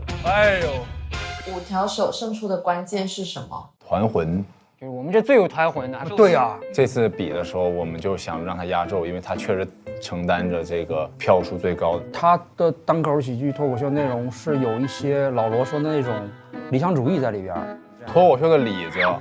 别，咱们3个挺厉害的，说实话。我觉得我厉害就是能选到你们2个当队友。说实话，我们2个要是没你的话，我们那梗收不住，你知道吗？都用了你的，就是借用了你的手。好。他要不借我们那手，我那段子没底。我胳膊要给他就多一个残疾人，这梗是他出的啊。这个，我那个张绍刚那个梗是张俊出的。我非常感谢我的队友们。最后你们互相还有什么想对对方说的？我会非常怀念这段时间。那我们刚才说呢，肯定得吃个饭，以后常聚，好吧？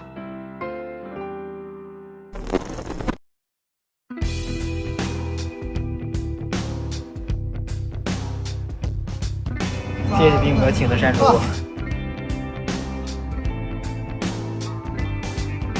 大今天晚上就得吃饭。我吧。啊，我们是拍着玩，拍着玩。大胃王。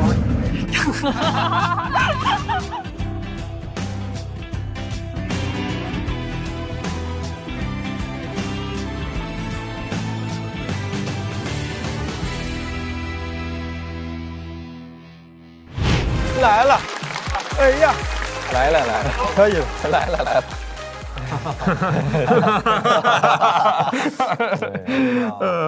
分别说说吧。好嘞。你认为谁应该先说呢？你先说吧，毕竟你在这个公司也有一定的地位。我就认为这个公司开花不能没有块儿哥。火车跑得好，全靠车头带。但不得不说，块儿哥超人的这个脱口秀水平，正常发挥啊，展示出来了高超的领导能力。行了，歇会儿吧，再夸就过了啊。小猴说2句。我觉得块儿哥前2轮的表现啊，现在可以被认证为是有所保留。哎呀呀呀！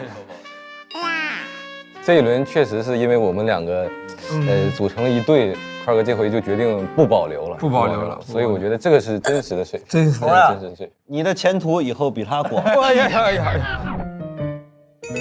咱们实话实说啊，确实也是帮我分散了火力啊。这个两位也是功不可没，我的成功也是在他们两个，也是靠他们两个托举。段子好还这么谦虚，人怎么能这么完美？反正对，有没有发现？一直抱着膀呢。咱俩的手都没地方放，他一直在那抱着膀呢。我那是为了把腿空出来给咱俩抱。啊，是这么回事呀？